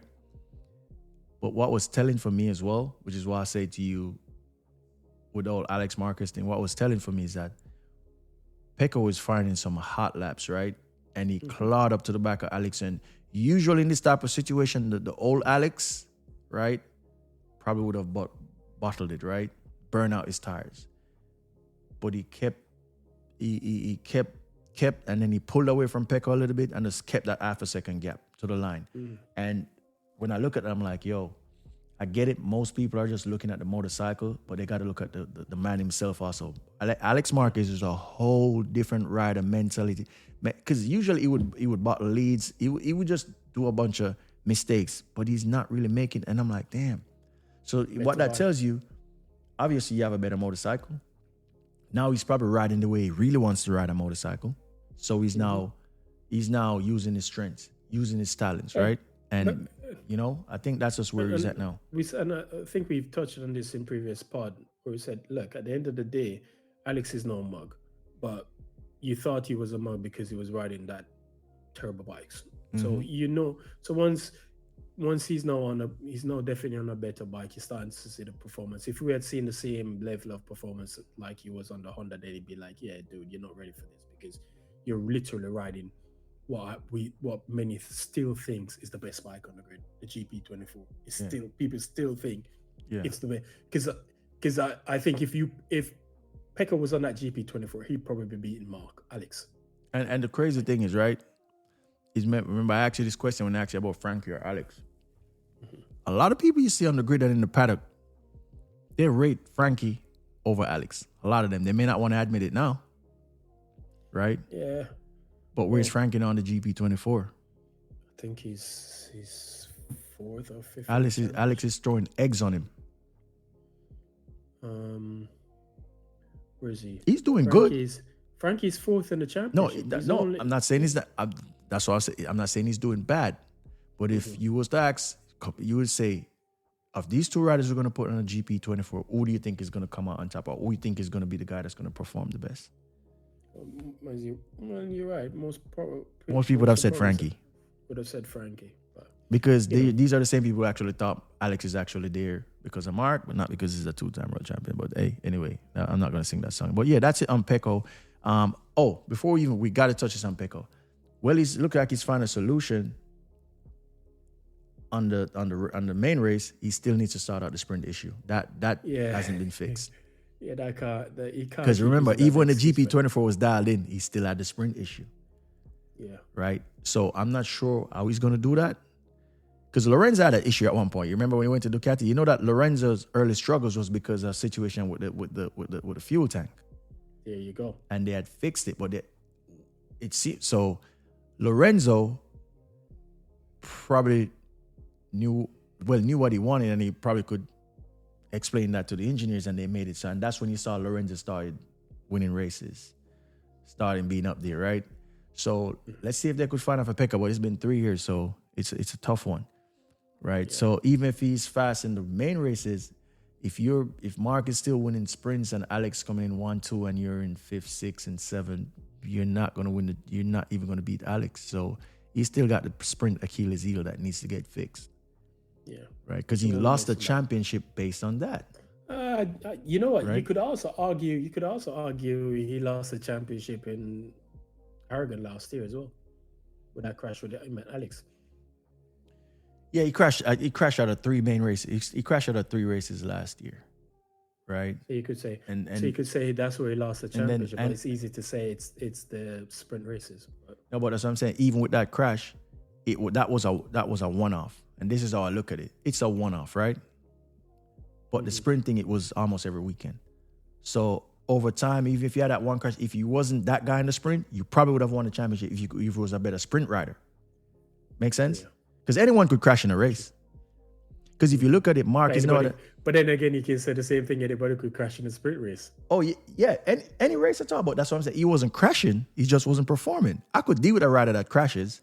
Because Mark crashed out. Yeah, but how many podiums? He had a lot of podiums in the sprint races, did he not? He had a lot of podiums, but the thing is, Martin was just handing it to him. Winning, which is why I was supposed to say this to you last week, so now I was on the Peko before we move on. I'm going to say it. When you ask me, do I rank Fabio, and you say above Martin, I'm like, hell yeah, above Martin. Because you got to remember, Martin still didn't really convince me. If it wasn't for sprint races, Martin is not champion. Martin still hasn't convinced me that over, because Peko was most of the time fast on the main races. On Sunday. Right? So for me, Martin, whilst he could qualify, on a Sunday, I see Fabio handing his ass to him if he's got the right motorcycle underneath it. Yeah, and I see Fabio handing Mark his ass to him too if he had the right motorcycle. You sorry? Anyway, let's move on. That boy, that's going to be a tough one. Anyway, so it's a good segue into Fabio and Yamaha. Boy, you know, after 3 straight pole positions, they've been brought back down to earth with a thump, man. Like down to earth. That seems like they dropped like what you call a meteor, and they went through the Earth's surface. They went to lava. Hold on a second. I saw Fabio tweets. I saw Fabio put out something the other day. I think he's done 4 races at Aragon and then never scored a point. I'm I'm sure. I think I saw it on his Instagram, where he basically said, "Hold on, let me see if I can find it," because he put something out. Aragon, the last 4 visits bring exactly the same amount of points, 0. Amen. So 4 times. So hold on. So 4 times, that means that would be the last 4 years. He's been at Aragon and had 0 points. Probably. Yeah, it would be 4. He said the last 4 visits. We got to be careful because remember, I think one of the COVID years they did 2 races there, so it could be 3 years too. Well, COVID was 2020. COVID was 2020. Yeah. So it lasts 4 years. Yeah. So it would have been 2021. His last 4 visits. That's rough. At Aragon, 0 points. Bro, he couldn't do nothing on that bike. He couldn't do nothing on that motorcycle. And that's, he just couldn't do anything on the motorcycle. Like, you could see that thing moving around. You watched this qualifying, the bike looked like it was going to kill him. That thing looked like he was riding a Honda when Mark was on the Honda for the past couple of years. Because apparently what they said at Silverstone, what they did was I think they said they dialed back the traction control, and that allowed him to perform better. But here they seem to dial it up too much. So, but yeah, man, that motorcycle it was a back to reality. Yep. It's one of them, because remember, Aragon isn't really used, so which is why, anywhere you go that's low grip, slipper, Mark is going to be the guy, right? And that's the thing with Aragon. It's one of them track that it doesn't get used. Yeah. And I think before they got there, it rained a lot, dumped a lot of sand, because it's basically out in like a desert. Yeah, and isn't it kind of like close to the coast as well? Oh, sure. No, I doubt it. I think it's more inland. Mainland. Yeah, I think it's more inland. Yeah. But, it was a terrible weekend for Fabio. He qualified well, given the circumstances, because obviously he had to go through the second qualifying section. But I think he qualified 8th or something like that, 9th. But he qualified well, and he had a good start to the sprint race. But then he just fell backwards. I mean, he was getting even passed by the Honda of what's his name again? Who is Marini's teammate? Martin. Mir. Jorge Mir. Yeah, getting passed by him as well. And, in the main race on Sunday, he was holding his own in 9th for a bit. And then what did you just say? He was getting passed where? By the Honda. That's not surprising to me. Why is it surprising to you? You know how good that Honda is? The only thing that Honda is lacking now is power. Yeah, but if you look at the last 3 races, the Yamaha has been effectively better than the Honda. Then even though Zarco won Le Mans, I think the Yamaha was a better bike around that track. It was a better bike around. I still think the Honda is a better motorcycle overall than the Honda. As I said, because Joan Mir, he just needs to get a couple more race finishes under his belt, like what he did this weekend, and get his confidence back. But that Honda is good. It's super agile. It's turning on a dime. Like the only thing I think is missing now is just the power. Yeah, I think they made themselves a nice motorcycle. Yeah, well, like I said, it was a pretty much a back to reality sort of moment for Fabio and Yamaha. After 3 straight poles. Funny enough, out of those 3 straight poles, Le Mans. Where was this pole? Le Mans, Silverstone. Jerez, Le Mans, Silverstone. and Silverstone. Only one of those races he actually finished. Yeah. And that was Jerez. Both Jerez races. And he did podium in, I think he podium both races in Jerez. He podium in the main race, and I think he podium in the sprint race as well, I believe.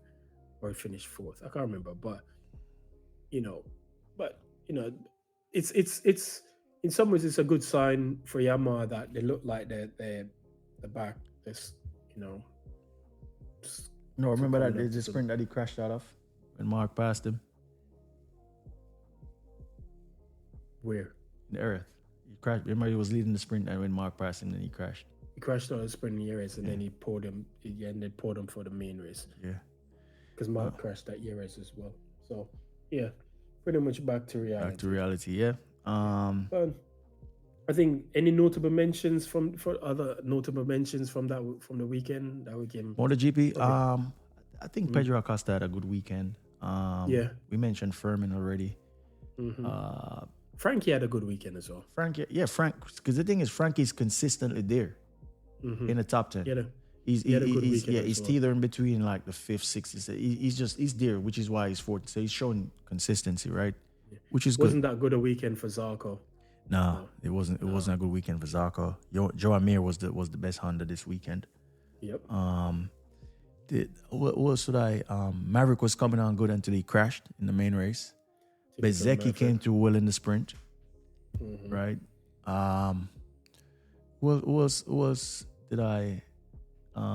DJ came through, but then he was getting beat up in the main race, I think. Like, and then because he ended up finishing. Where did DJ finish in the main race? Where are we? Aragon. Yeah. I think DJ finished 9th. Damn. Right. But he qualified 10th. So he just gained a position. Right. Yeah. Who else do I have an honorable mention for? Let's see if there's anyone that I had in mind. There's not much really. Yeah, Pedro Acosta, Furman, Joe Amir. We just mentioned Joe Amir. Bezzecchi came through to 8th. Raul Fernandez. He had a better weekend. He finished 10th. Because he's subbing in for Aguirre. No, Raul is Trackhouse. You're mixing with Augusta. Yeah, my mistake. No. Who subbed in for Agora? Agora. No one. So he was a track, but it was past unfit, I think. So they just went with Raul Fernandez, but they did have what's his name, Manuel Gonzalez, Moto2 leader, did the test. Yeah, we're gonna come to that in a sec. All right, and so yeah, that's it in terms of like with Fabio and Yamaha and just the honorable mentions. So yeah, then they had the test. Okay. Tell you what, let's rate the race and then we move on so we can the egg dance segment. And we could go to the Moto2. Yeah, just make a quick mention of the Moto2 and the Moto3 race. So let's finish up on the MotoGP stuff. Just Martin. All right, then we can do the Martin thing because we're gonna talk about riders and stuff. Where they go? The race. If it wasn't for the Furman battle, Furman and thingy battle, Furman and Franco Morbidelli battle. Man, it wasn't. Unless you just it wasn't. I would give it like a 6, bro. Like I'll give it like a 6. I'll probably go with that. It's just the more poetry in motion for Mark up front. That because sometimes when I watch, it's like when you watch F1 and there's certain drivers up front when Lewis up front, man, and you see even though the race is boring, it's just the way you could just see them like at one with the machine. You'd be like, wow, and you have to be like a motorsport person to see that. If you're just a casual, you're gonna see it as just boredom. Yeah. Right. So Monaco is boring. That's boring. Monaco is boring. But you have some races where you could see that the driver is on the edge of adhesion, but he just comes at one with machine, and you just got to be like, wow. Yeah. Why is he just scampering up the road like half a second a lap? When it's just like, how does someone do that? So, but yeah, it still gets a 6 from me. Yeah. It wasn't all that great. It wasn't that great of a race. So. Yeah. So. All right. So that's the the review of the Aragon Grand Prix. What round was that? Round 8? Oh God, I need to be able to memorize this thing better, So that's 1, 2, 3, 4, 5, 6, 7, 8. That was round 8. You're on 8. Round 8. Yeah. Review of the Aragon Grand Prix, which is pretty much a walk in the park for Mark Marquez. Extend his doing the double. Led every lap of the main race. Didn't lead every lap of the sprint. So it's not a Grand Chelem then. Can't be a Grand Chelem because he didn't lead every lap of the sprint race. Okay. He needed to lead every lap, and he needed to get the fastest lap of that race as well. So I think you'd call that a Grand Slam. Grand Slam. Not a Grand Chelem. Grand Chelem, you have to lead every lap. Everything. You have to top every practice, top every qualifying session, lead every lap, win the race, and also have the fastest lap. Got you. So I give him the Grand Slam. So Mark pretty much dog walked everybody that weekend. Good recovery from, like we said, good recovery from Peko to, after the disaster of Saturday, to come back and put it on the podium. He needed that because his last podium was Spain. Yeah. Jeez, that's a long time ago. Alex still doing Alex stuff. They're still second in the championship. And the next round is what? Mugello, Italian Grand Prix. Yeah, that run out the last count up to the turn one at Mugello is always exciting because that's when we see them how fast. That's where Mark almost ended his career before it even started properly. Yeah. Remember that crash? Didn't someone do somebody did who was it? Was it Binder? A couple years ago on the KTM did something like I think when it worked out it's nearly like 245 miles per hour or something like that. I can't remember the number, but I think that the run from the last corner to the first that did something like because the fastest bike on the grid right now is the KTM in terms of top speed. True. It's fast. It's a super fast motorcycle. But so that's the GP stuff. Let's branch off into some other Moto2, Moto3 briefly, then we could discuss like where we think riders are gonna go and stuff, right? Hey man, the Moto3 race, right? It was, Moto3 guys, there's just a bunch of we call them terrorists, bro. Yeah, man, them boys don't play, man. But in fairness though, this was the best Moto3 race we've had in a while because Rueda was just pretty much spanking everybody and making everybody look like they're not even trying. So to see the Munoz, was it Munoz and what's his name? Who was the guy who finished second to him again? Keyless. That's your boy that you were talking about at the start of the season. He had to miss the first couple of races because he had to wait until his birthday before he could come on board. You know what I mean? And he's starting to find his feet in Moto3 now, man. He started from his first race in Kota. Yeah, but right, starting to see the talent that the Marquez's saw and reason why they signed him up.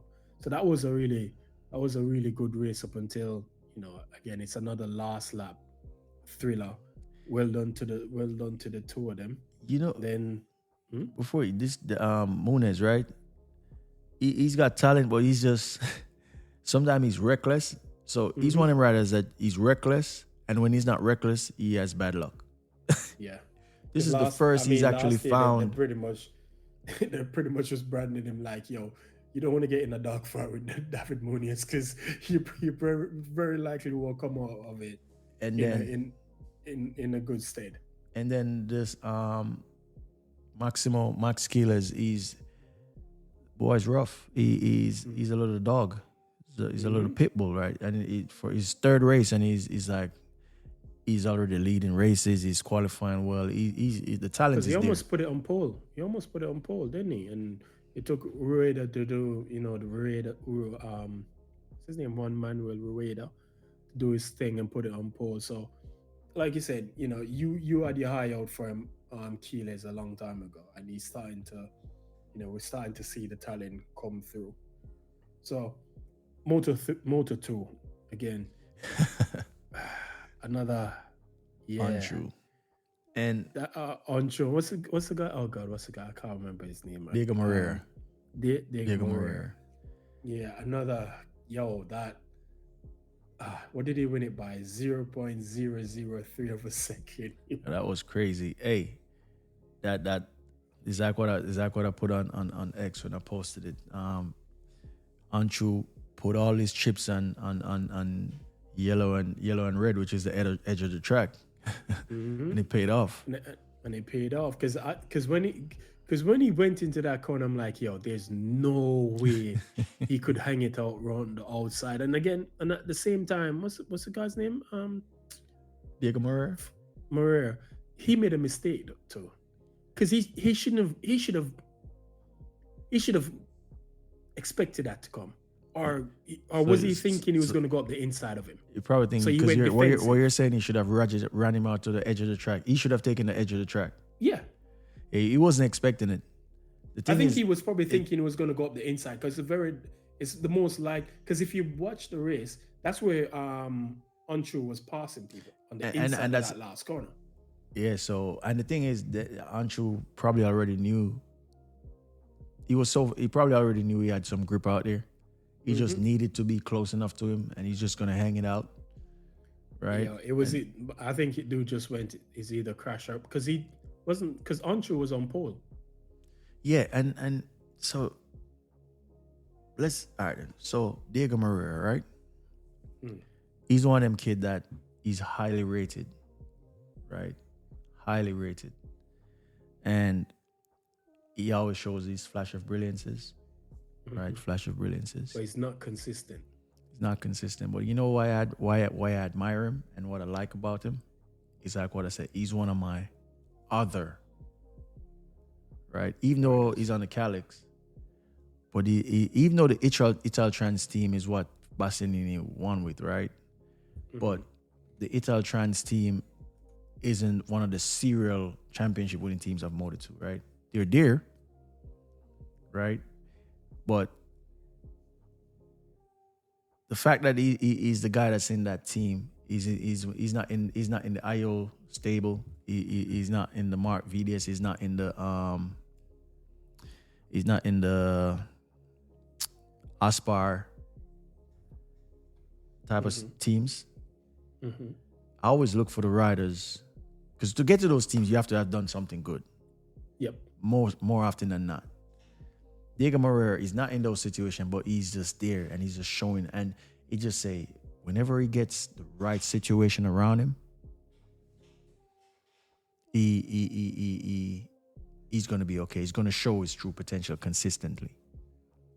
Yeah, right. And I think with more, how long has he been in? This is his second year in Moto2, right? Yeah, I think so.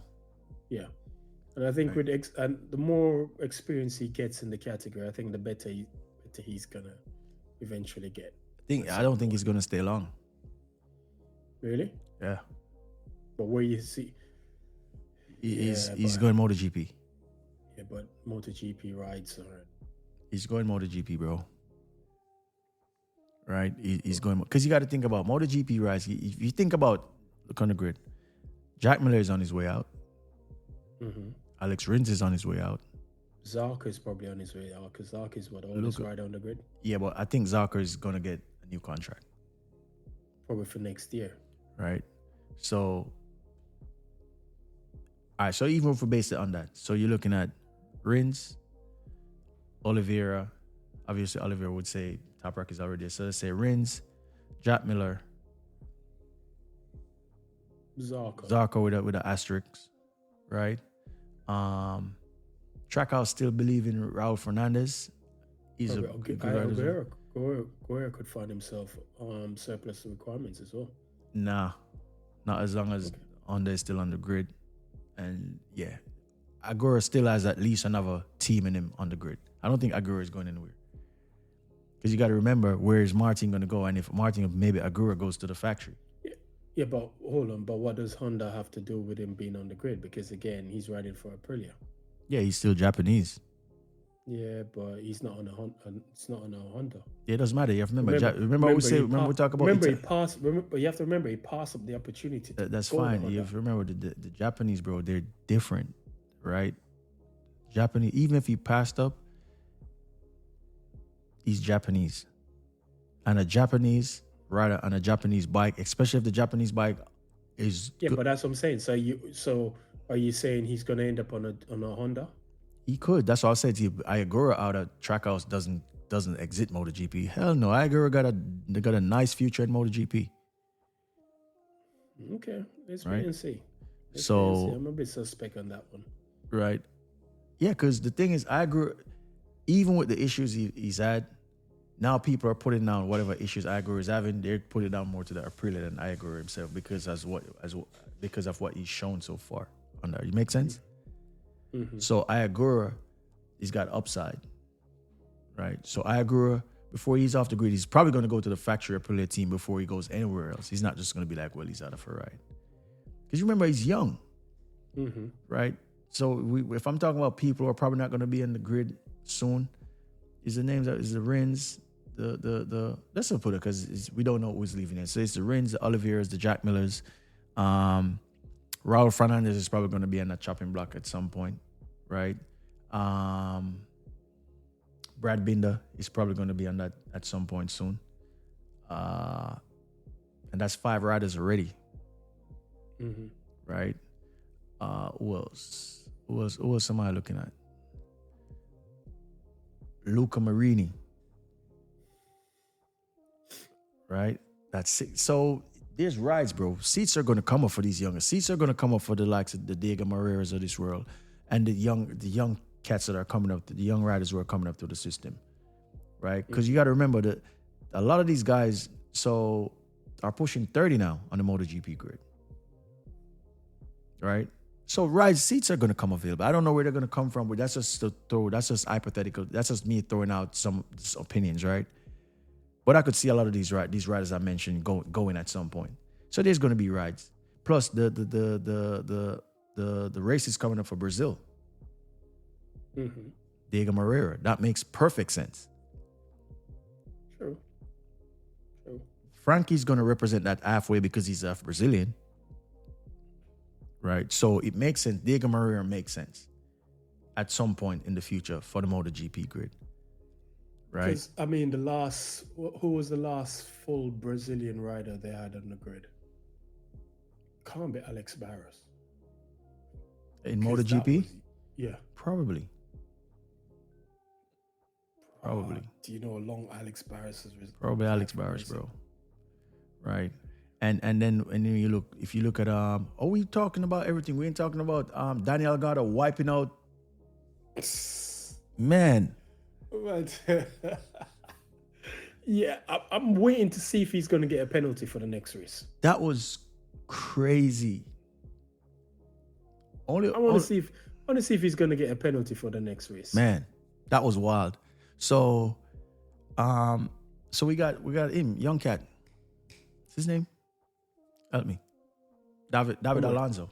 Olga wipe out his teammate. David because Alonso. he's now starting to come show his worth. You know what I mean? Remember I said on the earlier part that he was injured. They just didn't mention he came in the season injured. So what you were seeing when he was injured. Because you got to remember, and where he's from. You're right. He's Colombian. Yep. So it makes sense if you're looking to with Liberty, if you're looking to extend on this side of the world, you got a Brazilian, you got a Colombian on the MotoGP grid.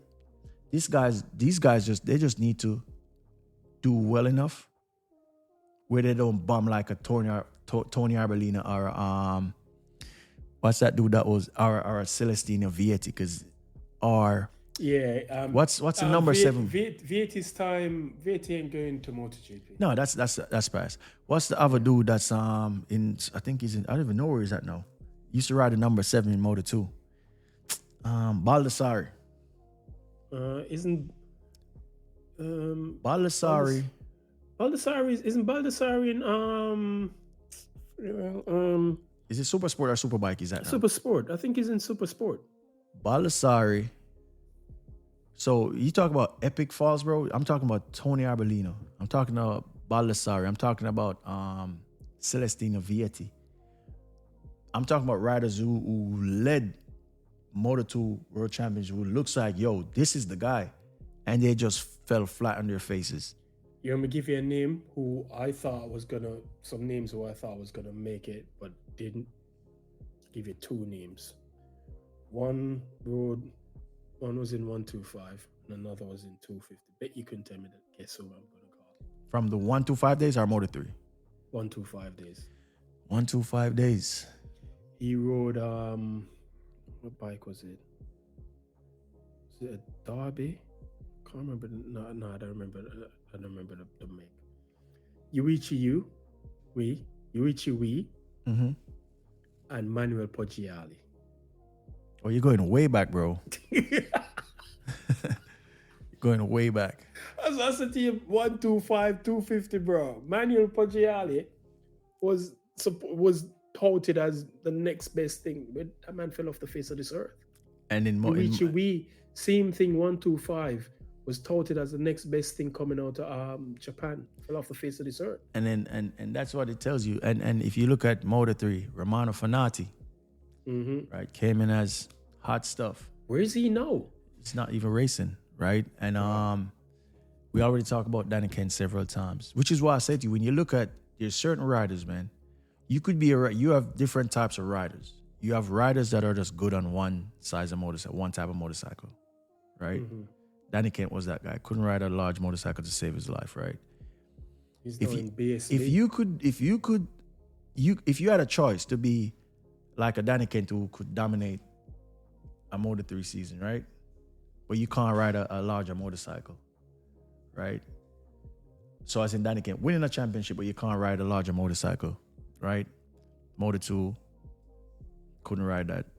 Or you could be someone, say, who came in, like, say, for instance, like Alex Marquez. Came in, slowly built up, learned the category, understood what's going on, and build yourself into a championship. Wins that. Move on. Do the same thing again. Took you a couple of years. Other people came and went. Peko them came and went. You know, all this stuff, right? As champion.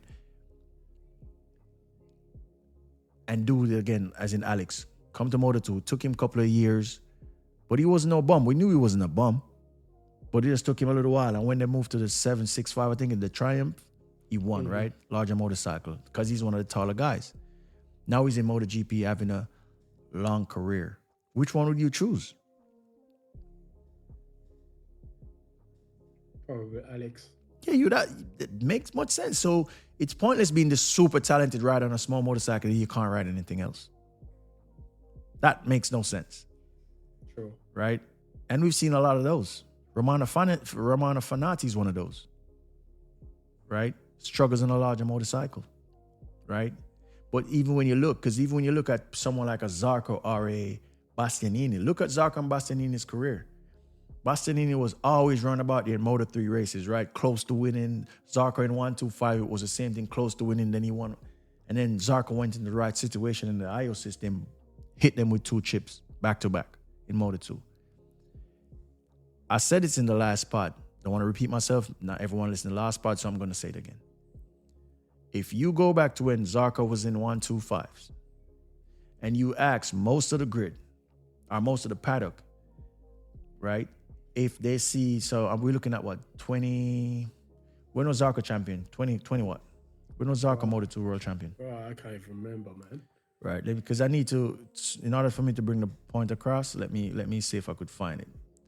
I want to see when he was in 125s, right? Let me see if I could find this real quick. All right, so Johan Zarco was, so he was in 125s. Okay, so active years. So 2009 to 2011 is when Zarco was in 125. He went to Moto2 in 2012. So in 2010, right, 2011, when Zarco was in those 125 years, if you had asked anyone, right, if you had asked most of the paddock, do you see Johan Zarco on the MotoGP grid winning races in 2025? And anyone said yes, they would have been lying to you. Been lying, yeah. If in that same time, if you look at, push it a couple of years and you ask someone, would you see someone like a Nico Terrell on the grid at 20, they probably would have said yes. Or a Paul Espargaro in 2020, they probably would have said yes. No one would have said Johan Zarco, bro. So I say this to say, a lot of times your career, we go back to you got to be in the right situation, and you don't have to be the fastest guy that just dominates a category. You just need to know to ride motorcycles at all different sizes and power. If you could do that, you could find yourself on the MotoGP grid, having a career like a Johan Zarco. We know he's not going to win a championship, right? But he won on a Ducati. No, he won on a Honda. You look at people like, if you look at even Alex Rins' career, he had some injuries along there. But Alex Rins came in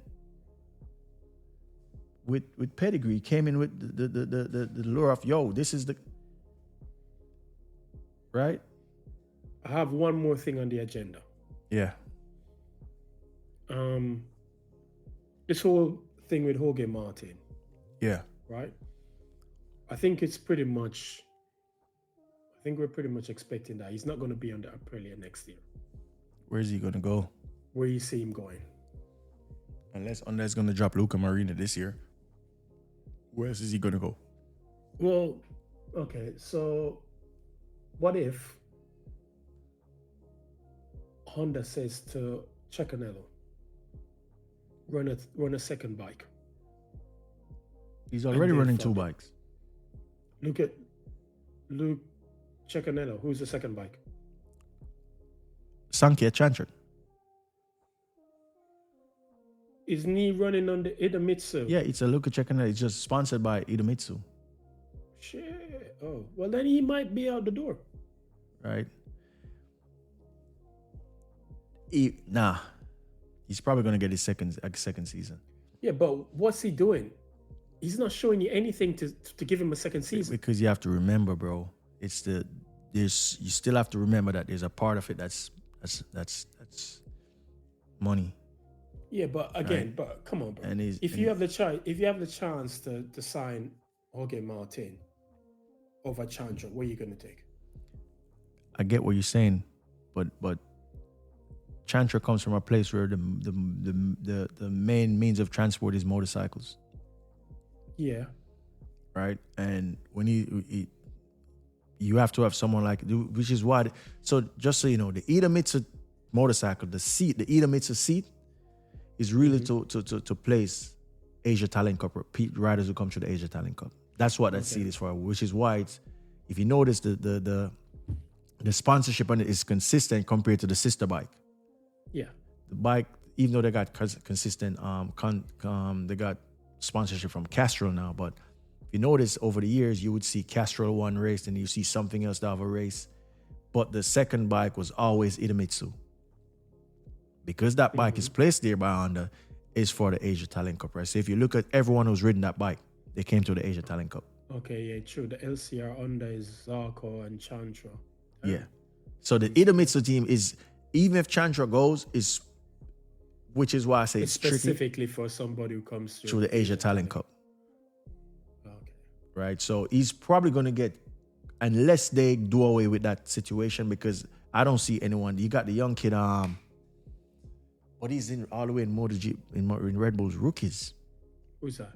Kim Danish. He's Malaysian. Okay. Right. So the Idemitsu situation is a tricky one. Right? It's specifically for that. Which is why I say I see Chandra getting his second season. Because the Asia market is very important to MotoGP. Because you're talking about a continent where some of those countries, the main source of transport is a motorcycle. Mm-hmm. And Honda sells a lot of motorcycle on that side of town. So there must be, I think someone's already tapped up Martin. So he probably already has an idea of where he's going next year. Yeah, to be honest, I don't like the way it was done. It's not the first time Martin and his team has done this. Right? They did it in Moto2 with KTM. Moto2, yeah.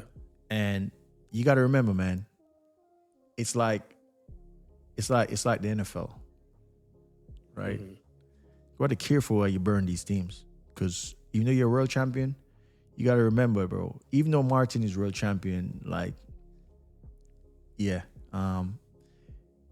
he's not a rider. Whereas he's not like a rider where like a Marc or a Valentino or whereas like manufacturers be like, yo, I don't care what the next 8 of y'all manufacturers are, 6 of y'all manufacturers. I want this guy. What are you talking about? I don't care about none of that. Martin is that guy. He's the type of champion that'll be like, yo, we don't even want to deal with him. Make sense? Yeah.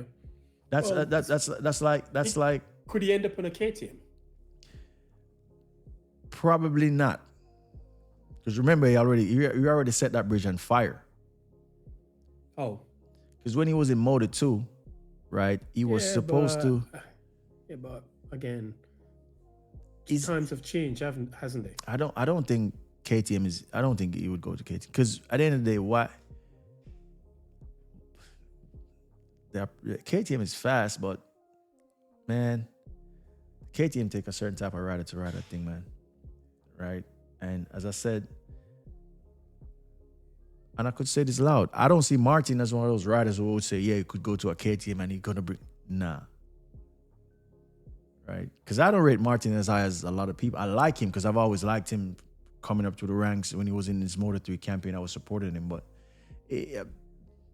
I don't rate him as high as a lot of people rate him for the things that I just said. Bro, on a Sunday, he's just not as good as Peko. Right? Well, right? There's a lot of riders he's not as good as on a Sunday. Yeah, you could, like, on a sprint, it works for you to light him or maybe that just works for him. And at the end of the day, sprint is part of the championship, so we can't. But, you know, it is, you still got to put those things into context. Right? Well, on a Sunday. Interesting. Yeah, but I just don't like the way it's being done. Maybe there's more to it. Maybe Aprilia rubbed them the wrong way. We don't know. But Probably. Based on what I'm seeing, if that's whereas like you haven't ridden a motorcycle, you beat up yourself, right? We're used to teams doing this whereas like, and maybe he's just be like, you know what? I've seen team does this a lot of time to riders or sports people. I'm going to do this to the team. I'm out. Because it could be a situation. We've seen it whereas like team, because we got to remember Aprilia got a history as well. Mm-hmm. They did some things to riders as well where they parked them. So it's not like Aprilia innocent in this, right? We've seen what they've done to riders in the past, right? So Martin thing, let's see how it plays out. Let's see where it goes. I honestly couldn't tell you. I just, from what I'm seeing, from what they've released so far, I don't like it. I think you should have given the team a fair chance because you're the one that busted yourself up in preseason. Yeah, I agree with that. I think he should have just run it back in 2026 and see how it goes. And then if it doesn't work out, then he's just like, yeah, well, we tried. Let's try something else. But anyway. And even before rap, and even with that type of, even if a team is going to see these things, is going to pick him up, guess what they're going to do? They're going to put him in an ironclad contract where it's like, you have a sign this or you don't have a ride. Yeah. That's the type of way you're going to have to deal with a rider like that. Yeah, so he's put himself in a compromising position for his next, wherever he goes next, because they're going to see this. Like you said, you know, he did the same thing again in Moto2 with KTM, and he's not doing it in MotoGP. Teams look at these things as, yes, you know, so there's a pattern here with you. So if you're not happy, this is what you're going to do. And again, he kind of did it with Pramac last year as well. Because when he said basically, yo, if I don't get the factory Ducati ride, I'm leaving. And, you know, so things like that don't look too good. Yeah, if I'm dealing with a rider like that, I'm like, well, this is the contract. Because we know you burn a couple bridges. There's only so much teams you could go to. Mm-hmm. And if it's a situation where it's like the people in the paddock and the teams know that it's a situation where that he and his manager has this type of behavioral pattern to do these things, okay, I'm going to sign you in a 2-year contract. It's not a 1+1, it's a 2. But guess what? Mm-hmm. If I think you're not performing after the first year, I hold the right to drop you. But guess what? You ain't got the right to drop the team. You got to see out the 2 years contract and year end. You either sign it or you could just go home and watch us from the couch. That's true. Because you have to do riders like that. Like, put them in that situation. You either want to ride or you could go home. Simple as. Yep. After all, yeah, Mark Marquez or Valentino Rossi. We don't care.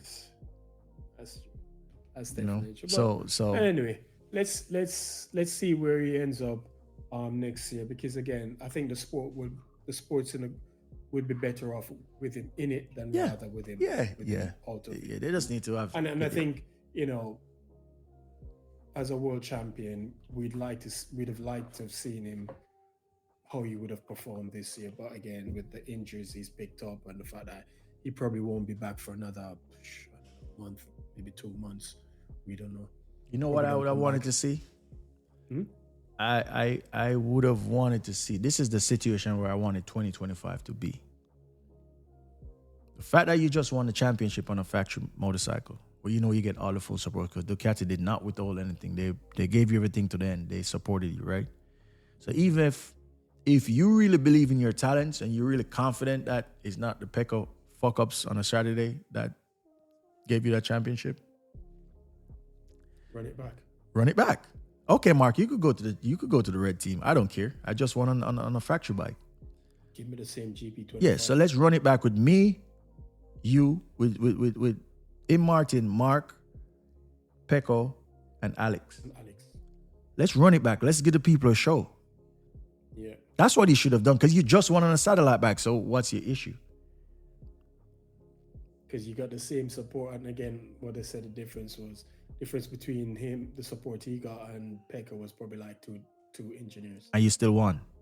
You should have run it back, bro. Run it back. Yeah, if you think you're that guy, you should have run it back. Right? True. And which is why I say people get mad at why Mark didn't take the permit, because ultimately everyone knows their worth. Mm-hmm. Right? Everyone knows your worth. Yo, I'm coming off this horrible show with Honda. Only ever ridden for Honda. I want to go. I got 6 chips. I got 8 chips. What are you talking about? Credit in the bank. Yeah. So you run it back. It's kind of like the Lewis Carlos Sainz thing. Yeah. Ferrari took Lewis because Lewis has coins in the bank, and he has a better pedigree. So whatever Carlos feels like, he might feel jilted by it, but at the end of the day, look at it this way: I'm being replaced by Lewis Hamilton.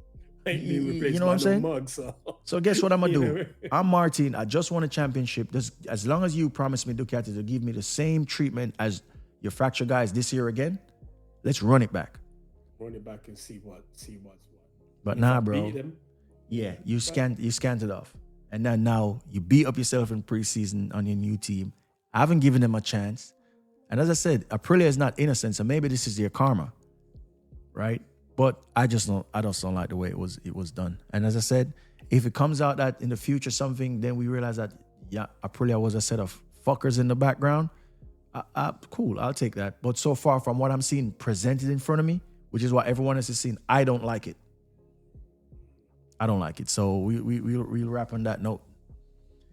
Yeah, that's true. Anyway, so that was it. Grand Prix Project, Aragon GP review. What's up next is going to be Mugello, Italian Grand Prix next week. So what are we looking the most forward to? For what I'm looking forward to see if Peko's what he found transition into Mugello and beyond.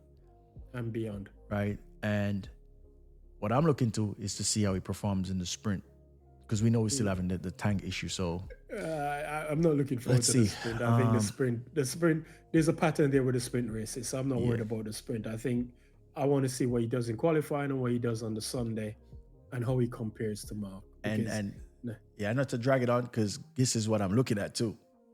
He had this issue with the front end field at the beginning of the season. He said the test in Aragon was the best test he's had this season, right?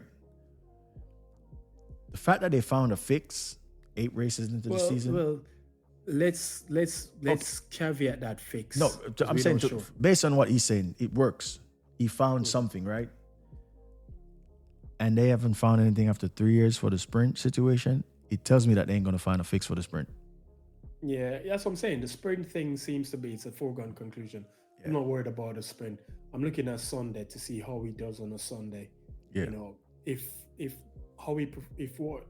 replicates what we saw this past Sunday, then I think we're pretty much saying, okay, then he seems to be somewhat back in the fold for second in the championship, not first. And he also, because you have to remember in the test, they ran new aero parts. I think he did. He ran more the new aero parts, and Marc ran a new chassis or something like that, they said. Marc ran some aero stuff, because they're saying they had to do it to get it homologated, because San Marino is the next test, and that's way too deep in the season. Yeah. So they have to get that out of the way now. Anyway. Right. So let's see how that all next week goes, and I wish him all the best. Yeah, Mugello is up next, and we motorsport. We got Le Mans 24 hours is up this week. This week, as well as the Canadian Grand Prix. Yeah, so weekend of motorsport. What else? And I think World Superbike is back this weekend as well. Hold on, let me just check to be certain, because I'm sure they're back. Hold on, let me just calendar. Where did Yeah, they're Imola this weekend. So yeah, it's a good weekend of racing. Let me ask you this before we go. Just a quick question: do you think Ferrari's gonna three-peat? Yeah. You think so? I think the only thing that can stop them is reliability. Because I don't think anybody really has the pace to beat them outright. I don't. The only people you think could stand a chance of beating them is the Toyotas, and I don't see that happening, to be honest. So, yeah. I saw a thing where Jensen Button said it could be Cadillac's year, so let's see. Nah, no chance of that. All right, man. So, yeah, once again, we had to throw in, because as I said, we're a motorsport podcast.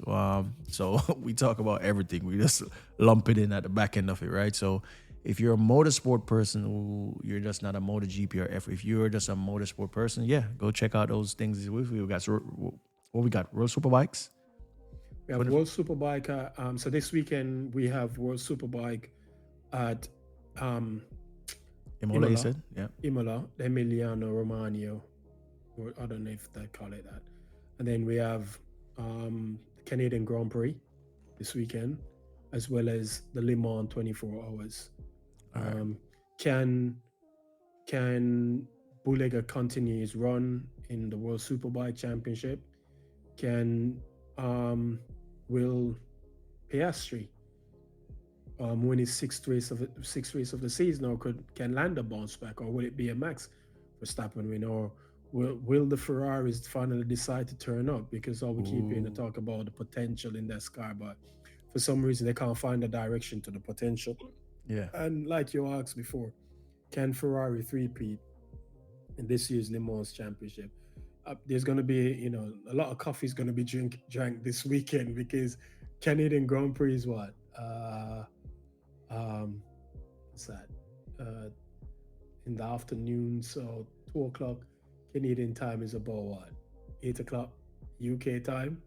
So probably. for you, it's all right. It's within the same time zone. Yeah. For me, it's going to be late. So the Canadian Grand Prix will be going on while Le Mans going on as well. So, at least, we have a lot of motorsports to watch this week. I think by the time Le Mans should be finished. No. Le Mans finish 12 o'clock on Sunday? Oh, yeah. It starts Saturday. Yeah, they don't overlap them. Yeah, it starts Saturday and finish Sunday. Yeah, so it's like an hour before F1 starts. Yeah, thank God for that one. I completely forgot about that one. Yeah, so it will be going on the same time during the World Superbike race, though. So. Yeah, I got picture-in-picture, so. I don't have picture-in-picture TV, man. I got picture-in-picture. I live in the UK. They don't have picture-in-picture over there? Don't do that shit. Yeah, I got picture-in-picture. I could actually watch 8 screens on 8 different programs on my TV. We might be 6 hours ahead, but we're about 10 years behind, mate, in technology. All right, so that's it. Once again, thank y'all for listening. Please go follow us on YouTube at the Grand Prix Project Podcast. On X, we're the Grand Prix Project Podcast on X? Yeah, I'm always like, this is terrible. The Grand Prix Project Pod on X. Mm-hmm. And on Instagram, the Grand Prix Project Podcast, or the Grand Prix Project. It's 2 different pages, right? One is a backup. So the Grand Prix Project Podcast is the main one. Yep. Right. And appreciate y'all for listening. This one went on over 2 hours. It was a good conversation, and that's what podcast is. You're not really limited to time in podcasts, so that's a good thing. It's not like we're in a radio studio where we got, Mm-hmm. That's what made podcasting special. You could just have conversations. It doesn't have to stay on script. Yep. People just want to hear conversations. So yeah, chime in. Anything that you want to chime in, just comment on X, and we could just start a conversation. All right, anything about motorsport. And yeah, let's just get the conversation going and keep it going. We want to get more people on this side of the world. Motorsports, it's a fun place to be. All right, so big bro Thanos, thank you again for joining. As always. Yeah, this is your boy Andre Miller. Appreciate y'all for listening. See y'all next time.